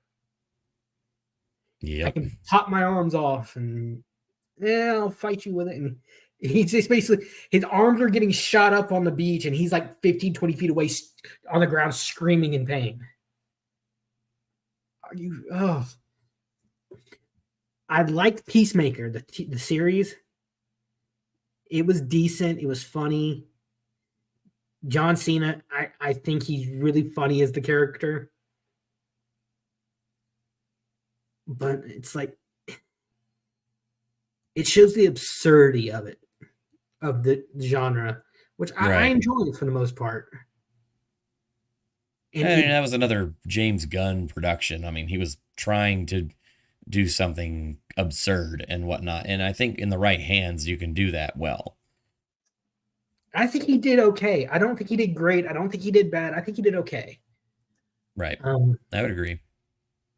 And that's pretty much what the Suicide Squad movies or franchise is. It's supposed to show you the kind of absurdity of it. And like, I first saw the Suicide Squad in the Justice League animated series.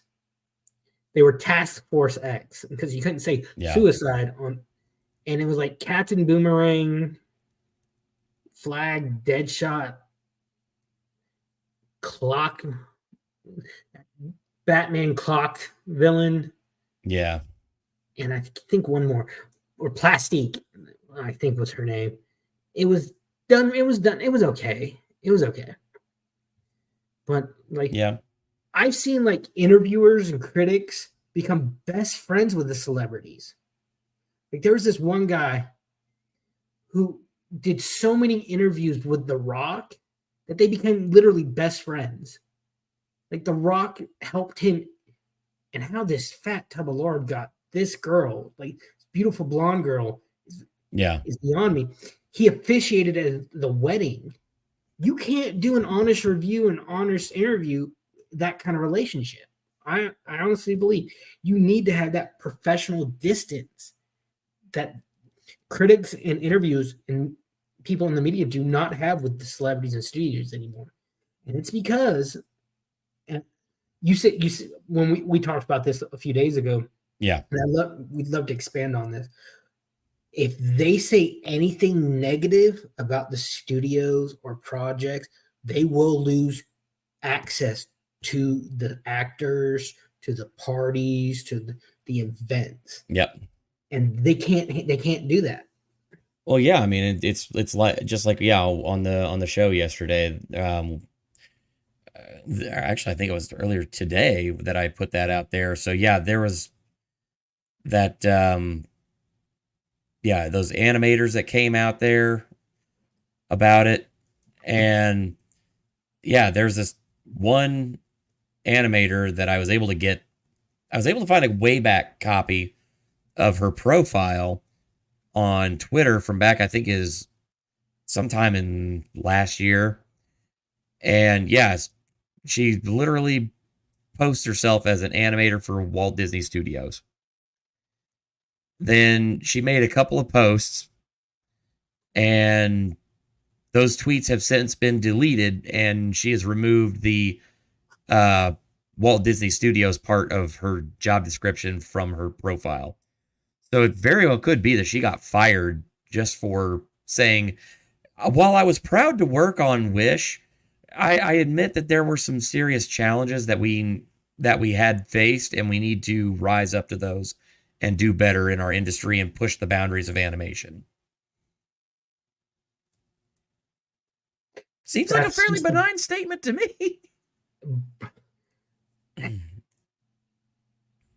It's just they don't want to be told that they're doing bad. Right. Every time something fails, how many times just this year alone has something failed and the director comes out, oh, y'all are just racist and bigots and that just don't want to see a strong woman in as the lead character? No, I don't mind a strong woman as the lead character if they're done right. Like exactly. One of my first videos I did was it was Jennifer Lawrence saying she was the first female action star in Hunger Games. Oh my God, yes. I'm like, oh yeah, let's completely forget Princess Leia, Ellen Ripley, Sarah Connor. A short like that. Like, are you kidding me? Like, characters need to be done right. They don't need. This is what I hated about Finn versus Rey and Poe. You know, Poe and Finn, they're trained soldiers, but they're being bossed around by Rey. Yeah. You had a amazing opportunity with Finn and his storyline as the AWOL, the defector stormtrooper. Yeah. He had such potential in that story, and they squandered it. They did. And all he did the first movie was scream, Rey, over and over again. Yeah, because, she's the protagonist, and everybody needs to just get out of her way, because that's the way that Disney operates. Yeah. I mean, if we can get back to great characters who complement each other, like I use the example of Holmes and Watson. Holmes is the brains of the person. Watson is the heart. Yeah. Holmes can tell you exactly what you had for dinner. Watson can tell you if you enjoyed it or not. That is an astute observation. once we can get back, like I'm trying to write a story, and each of my characters, my trio, they're gonna have one is a woman, the two are male. They're gonna have their skills are gonna be complementing each other. I'm working on balancing that out. The skills one lacks, another can pick up. Yeah. And that's what we need. We don't need characters that overshadow. We don't even need a group of characters. We need to get back to stories where we just have the single protagonist and see how they can overcome it. I don't think we've had any, and male or female, it doesn't matter as long as they're strong, well-written, rounded out characters. And that, to me, is where Hollywood has failed over and over again for the past probably 10 or 15 years. Yep. The characters need to be likable. Mm-hmm. They need to have a goal, and they need to have challenges that they have to face, that they have to overcome through trial and adversity, and they have to have a arc where they learn from those things that happen, and they grow and they become a better person by the time we hit the end of the story. Yeah. The hero's journey. Yes, the hero's journey, and they have failed at that over and over again. Like in the second sequel series, second Star Wars sequel movie, all of a sudden, okay, Leia's out of commission. All of a sudden, this purple-haired Holdo, bitch comes in. It's just degrades our heroes that we have followed for a movie already, and we're supposed to like her and feel sorry for her when she dies. Mm-hmm. She's supposed to have this grand sacrifice, but the only real interaction we've had from this character is her basically telling Poe, sit down, shut up, do as you're told, because I'm a woman and I'm in charge now. Yeah. Okay. Not exactly endearing yourself to your command structure. And once again, the way she died was contradictory to how we understood Star Wars physics in every other movie, in all 7 other movies. But we were supposed to like her for no reason at all. We're supposed to like her because she's a woman and because she's amazing, according to the writers. See, the fact that I cannot remember her name tells you everything about her. Yeah, I agree. That's fair. I mean, I only remember it because of that stupid thing where she rams the ship into the Star Destroyer at hyperspeed. They call it the Holdo maneuver. It's the only reason I remember her name. I didn't even know that. I think I saw that. I stomached that movie one time. Yeah, I unfortunately saw that movie in theaters. Thankfully, it was like the second weekend that it had been in theaters, so they really didn't get a lot out of me. The only go ahead. I've never watched that movie again after that. The only new Star Wars movie I saw in theaters was Solo. Oh, wow. And the reason I saw that is because I was working at the movie theater, and I could see one free movie a day and get half off on concessions. There you go. So I would get like a large icy for like $4 and then go see a movie if I got almost reasonable. Yeah. And I wanted to see Solo because he's my favorite. He's one of my favorite characters, and they really did him dirty. Yeah, they totally did. And the worst part about it is they had shot 95% of the original movie, scrapped it, reshot it, and that's the version that we got. Well, if I remember right, Harrison Ford said, "I'll come back and play him only if you kill me off." I think that was his agreement to come back and play Han for Force Awakens. I'm not sure. Okay. And then we got the crappy Indiana Jones movie. Oh, God. Oh, there is one thing I did want to mention there. I did want to show that you'll love this. Let me pull this up here. So, okay. This is an article that I had pulled up yesterday. I used on the show. And so this actually comes from Breitbart.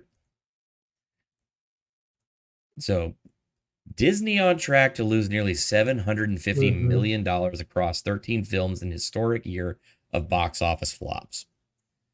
So they go through every movie that came out this year, your budget, your break even, your global gross, and then how much it lost. So, yeah. Wow. Ant-Man and the Wasp, Quantumania lost $37 million. Jesus. There's this. I've never even heard of that one. And yeah, Chevalier, apparently, of course, because Disney owns Fox and Fox Searchlight and all these other little micro studios underneath it, there's a bunch of movies that were Disney movies this year that aren't actually Disney. So yeah, Chevalier, apparently that one only pulled in 4.1 million. Guardians of the Galaxy 3. Here's the fun part about that movie. Production budget, $325 million. With advertising, marketing, needed to break even at $650 million. Global gross, $846 million for a profit of $98 million. Does that sound like a good profitability margin to you? Not for a Marvel movie. Hell no. I think it only did that well because Chris Pratt's in it. They made enough money off of this movie to not even make one half of one payment for another production.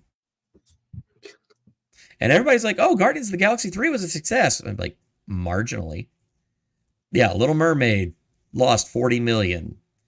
The Boogeyman lost $14 million. Elemental, this is a great one. I've loved this one. So Elemental, budget $250 million, break even $500 million, grossed $497 million at the global box office. The opening weekend and the first couple weeks were terrible, and then suddenly it had a big resurgence on the international market. Like, it was a decent movie. I enjoyed it, and then suddenly made up a bunch of money. Still lost $1.5 million, so it's still a net loss for the company. Indiana Jones lost $158 million for Disney. Indiana Jones, the broken hip of destiny. Yeah, the Indiana Jones, the policy of no refunds. Yes. Haunted Mansion, lost him $141 million. Haunting in Venice lost $39 million. The Creator, which I didn't even know that was a Disney production, but I guess because it's Fox, I was like, oh wait, lost $68 million. Yeah, Marvel's lost $150 million. Next Goal Wins lost $20 million. Wish on track to lose $175 million, making it the biggest loss by Disney in the box office in 2023. So that puts it about $750 million lost by Disney in all of 2023. Here's the fun bit. If you go back to 2022, that's whenever their losing streak really started. From about middle 2022 and 2023, guess how much they've lost at the global box office? Oh, at least $1 billion. $1.5 billion. Jesus. Walt Disney is spinning in his cryogenically frozen pod. But it's like Alan Tudyk, who I absolutely love, could not even save Wish. He plays the little baby goat right there. I love Alan Tudyk. He's one of my favorite actors of all time. Yeah, he's great, but yeah, even he cannot save this movie. And that is not Captain Marvel. I will say into that till the day I die, Shazam will always be Captain Marvel. Yep. That is Miss Marvel right there. It's just they don't care, because I bet you if one of these studios ever goes under, the government is going to come swooping in and saving them, just like they did with the automotive industry. They're going to save them because who else is going to brainwash the masses for the government? So I have a theory on that. And, I have kind of, I think there's 3 different ways it could go down. So, and this is kind of one of those where, this is just where my brain goes to. I'm not saying that's the definitive, end all be all. So option number 1, everybody throws up their hands, says, you know what, screw it, we're done. And then lets Disney just continue to run themselves into the ground. They file for bankruptcy. And then suddenly you'll have a company like Vanguard, BlackRock, one of these big WEF sponsored megacorps swoop in, buy them up, and then start making content through them. That's one option that they would probably that could happen. Other option, more likely at this point, sounding like there is a major shakeup at Disney, which with the current situation, as we talked about earlier today, with Nelson Peltz just finally just saying, all right, I've given you every chance I've got. You've screwed over everybody. Well, now it's time for us to basically retake Disney. And now it looks like he is going to go forward with his bid to do a hostile takeover of Disney on his side, like with his investor power. If that is successful, they would have enough votes in theory to go ahead and not only kick Bob Iger out of Disney, but put a new CEO in there. And Nelson Peltz has already said he wants Bob Iger's job. And Peltz is a for-profit guy. Yeah. So if it's not making money, it's jettisoned instantly.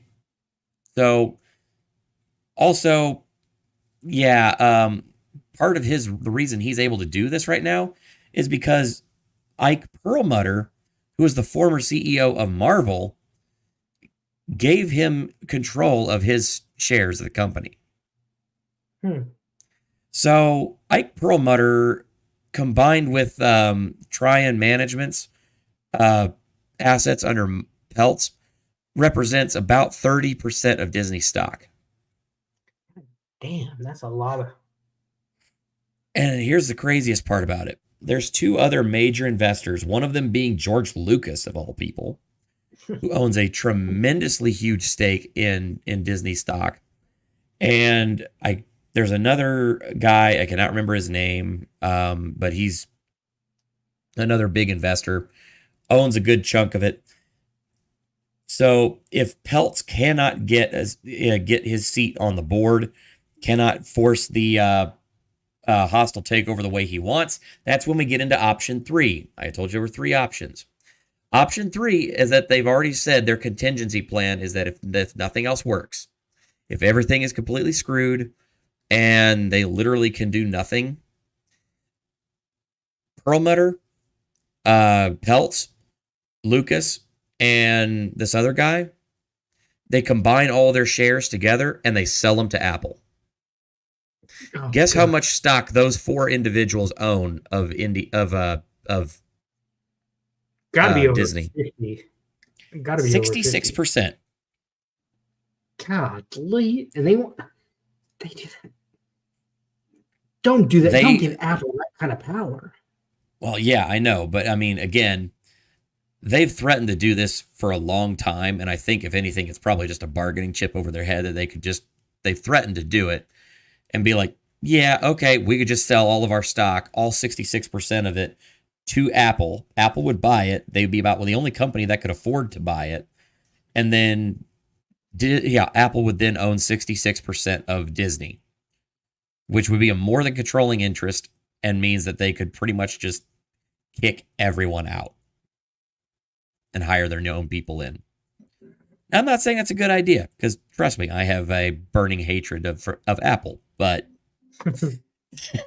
I'll be completely honest. Given the alternatives, world's going to shit anyway. Let's just have a party. Makes you wish for the big one to hit California sometime, huh? Giant asteroid, take me away. Or was it Giant Asteroid 2024? Yes, have that on our apocalypse roulette. I'm just, you know what? I am tired of the propaganda. Yeah. You know, I think yes, that's the biggest thing. Yeah. People are tired of the propaganda machine. tired of the just social justice bullshit shoved in your throats in every aspect of our lives. Holy shit. It's like, did you hear about the Kansas City Chiefs kid?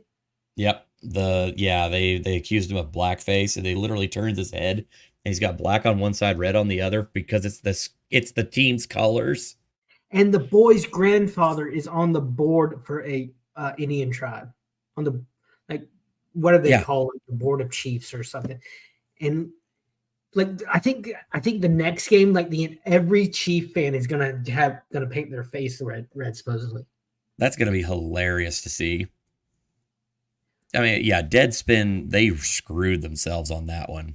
It's like all they were trying. Well, actually, Tioander, get the hell out of California. What are you still doing there? Holy shit, dude! Come on. There are literally 49 other states in the union you could move to. And about half of them are better. Yeah. I had a friend in college who, while we were on break, she went to Los Angeles on vacation. She went down Rodeo Drive. She comes back to me. She says, "Dude, it's dirty. Filthy.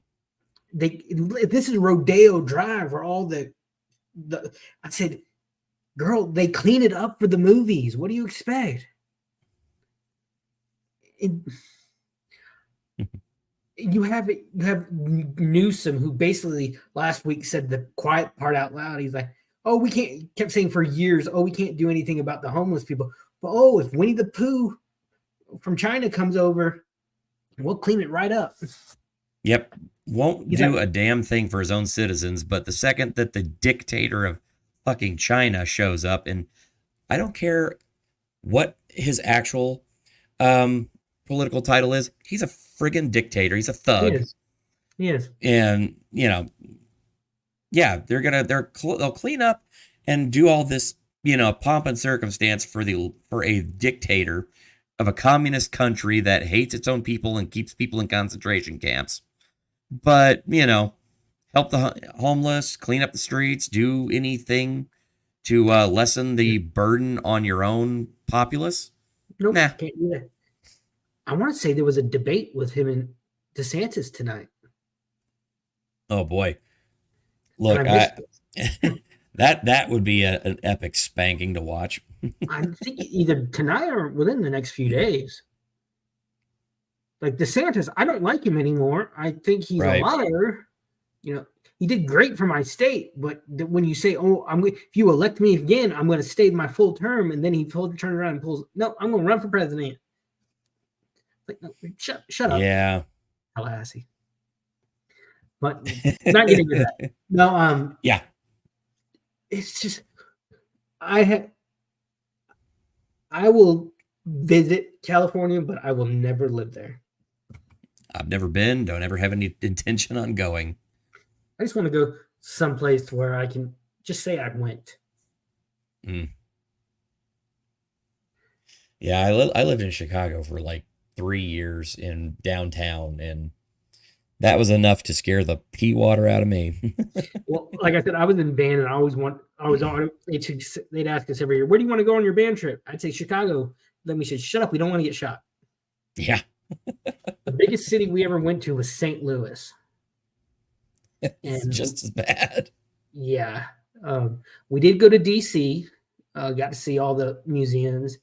We got to see the Hope Diamond, which, all the movies make it seem like it's the size of a softball, but it's only like, 2 or 3 inches in diameter. It's tiny.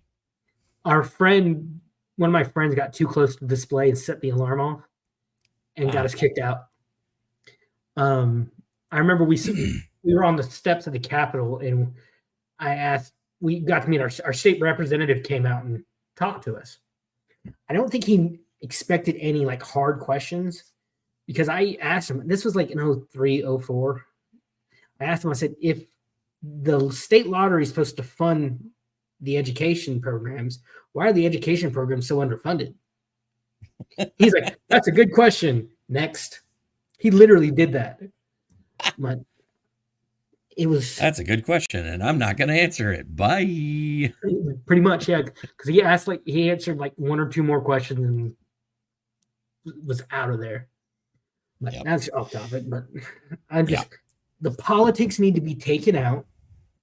You can teach, you can use media to teach, but the way they do it now, they just bash you over the head. They just boom, boom, boom. The politics, especially the identity politics, need to go away. I am so sick and tired of the identity politics and all of the continued pushing of the message. Yeah. It all just needs to go away. And we need to get back to stories. We need to get back to escapist entertainment again, where we can actually create new and engaging and original stories again. Yes. Take risks, do something interesting. But yeah, we're a ways off, but I think we're closer now. The pendulum is starting to swing back. The race swapping needs to end and end this very minute. Like they're doing a new Percy Jackson TV series. Yes. Annabeth is black. In the book, she's described as this gray-eyed, blonde-haired surfer chick.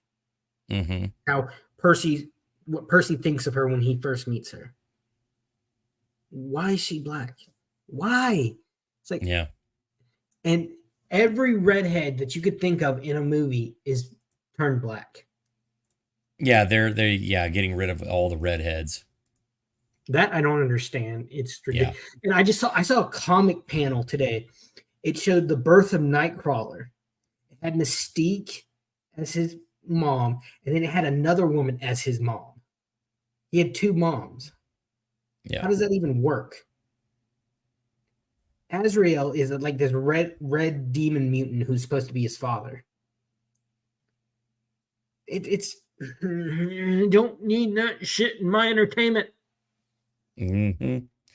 Yeah, the other thing that needs to go away is all the weird, creepy stuff with look, I'm not going to tell people how to what to do in their lives, and your orientation and stuff is you, but stop doing this shit. No, you're taking one of the best movie franchises ever and want to turn it into this shit. Other than the last two Jurassic Park movies, I enjoyed Jurassic World. I thought that was good. Loved the first two original Jurassic Park movies. I remember when I first saw Jurassic Park. I was maybe 5 or 6. I was at a friend's birthday party for the first sleepover I ever went to. Yep. Pretty much. That is one big pile of shit. His mom put we were all in their den, like 20 little kids, and his mom puts on Jurassic Park, and we watched it. It was the first time I ever watched it. It was so good. Why do that though? Still one of my favorites to this day, and we usually end up watching it outdoors. We have a little outdoor movie. Oh, that's cool. Like screen that we can set up. I've got a projector and everything, and it's a fun movie to watch outdoors.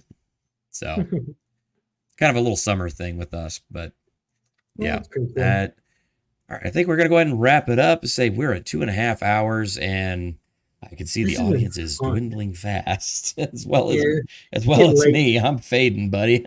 Oh, I'm sorry, dude. You're good. Another 3 or 4 hours. Yeah, I gotta at least crank out one video for tomorrow, which I'm probably going to cover the Nelson Peltz stuff in more detail. And then that should be available tomorrow morning starting 8 a.m. Yeah, I don't have a set schedule like that for my content. I'm trying to get onto that and trying to do it. It's been helping a lot. I mean, I am 5 subscribers shy of 750. I think I gained a few subscribers from tonight. Yeah, I was hoping that you would. I was really was one of the big reasons I wanted to bring you on is because I'm like, this guy's we need to pump this guy's numbers up. Yeah, I'm at 139. With the job I recently lost, I did not have time. I worked at a middle school, and I'd come home and just crash. It's like, holy crap. This right here, that is words to live by. But I've been told if I could get my shit together, I would explode. My channel could explode. I just Yeah, well, look here. well, it's like too, and like I might have to get a new monitor, second monitor, which I'm not happy about. Yeah. So I'll be probably going into town, try to get like a $30 one from Best Buy or something. Yeah, just get something that'll get you by. Yeah. Because I've gotten so used to double monitors. I'm like, I can't go back to a single screen. No. Oh yeah, I once I got the multiple monitors thing. Yeah, I kind of went crazy. It makes editing Oh my and God. streaming so much easier. Where when you can see StreamYards and then the live stream itself. It's like it makes it so much easier to like fix problems. I love it. And this one I got my cousin, she's like, hey, my office is closing. They're getting rid of the monitors. You want one? Hell yeah. $150, $150 Dell monitor. It's like for free. I'm like, yeah. There you go. Nice. That's good. Yeah. I just don't have the desktop room for that. Yeah, I just had to build a new desk like a couple months ago. Mm-hmm. So the desk I'm using is probably at least 30, 40 years old. Oh wow. It's been sitting in one room or another in my house since before I was born. So because sadly my town was hit by a Category 5 hurricane just 5 years ago. Oh yeah. You're down in that area. Where I'm sitting now was gone. The entire ceiling in 2/3 of our house collapsed. Because we live on a lake and we think a tornado came through, ripped off part of our roof, and drywall got wet. Yep. And I just remember when they say if you hear the sound of a freight train and you don't live by any train tracks, you're in trouble. I can still hear that. It's been 5 years. I can still hear that noise. Oh yeah. I've been down that road too. We had of course, ours was a tornado, but yeah, that sound is legit. I don't want to get into too much detail, but just look up Hurricane Michael. We had winds in excess of I think before the weather station was destroyed. Tells you everything you should know about it. So I think the wind speeds were recorded topped at 165 miles an hour. Yep. And we didn't know, no one knew it was going to be that because that morning before, that early morning when it was still out in the Gulf, it was a Category 2, Category 3. And then around 10 o'clock, it hit the coast and just became a Cat 5. Yep. It's the worst. Oh, yeah. You live on God's Etch a Sketch. It was the most powerful. It was more powerful than Katrina, more powerful than Sandy. The only difference between Michael and those storms was where it hit. We are not a major city like New Orleans or New York. I saw like my middle school. I saw pictures of the gym and it looked like God just took his finger and just poked a hole through it. I saw little freight carts down our highway where the train tracks were thrown 50 yards on the other side of the road. Mm-hmm. And I thank God every day. I've lived here all my life, lived in the same town all my life, experienced hurricanes before. Never during the day like Hurricane Michael. They all hit at night. Yeah. I'm thankful for that because if it had been at night, I would have been in bed asleep, trying to sleep through it. I would have been crushed to death. Because we had water coming through the fixtures, just the rain coming. And I go to my room and grab my laptop. Because my laptop's my life. I got everything on there. I can't lose that. I shut the door and I hear an explosion. I push the door open. I could only get it open an inch. 2 feet of drywall. My entire bedroom. And it was the most we were stuck in our neighborhood for like a week because our neighborhood is one road that turns back on itself, and so you go around in a circle to get out. Trees down everywhere. So when I hear people like, "Oh, that's scary," yeah, and with a 5-year-old little girl in the house, my niece, my mom, my dad and I were trying to save as much as we could. And my mom was just holding her like, "It's okay, it's okay, we're gonna be okay." My dad is in his 70s. He was in his 60s at the time. Looks at my mom. Only time I've ever seen tears in his eyes were at funerals. He looks at my mom, tears streaming down his face. He said, "If I would have known it was this bad, you and her would be long gone by now." But we didn't. We had no idea it was that bad. We had literal communities just wiped off the map. Yeah. We had one town of probably about 400 or 500. The only building, there was only one building left after the storm. And it was this rich doctor who really fortified his foundation. We saw houses literally wiped away by the water. Yeah. So it was. That's a hell of a story, dude. Jeez. Yeah. Sorry, a little off topic, but no, I get it, man. I totally get it. All right. Real quick, do you have anything coming up? Any shows you're doing? I'm gonna try. I have a series I'm gonna try to get back into called on Sunday nights called RPG Horror Stories, sharing people bad experiences playing role playing games, playing tabletop RPGs. So keep a lookout for that. That's really my main thing I do. I try to stream whenever news that interests me breaks. Yeah. But just go and leave me some likes and subscribes and help me out. All right, cool. And all right, folks, that is all for us tonight. And appreciate y'all coming out.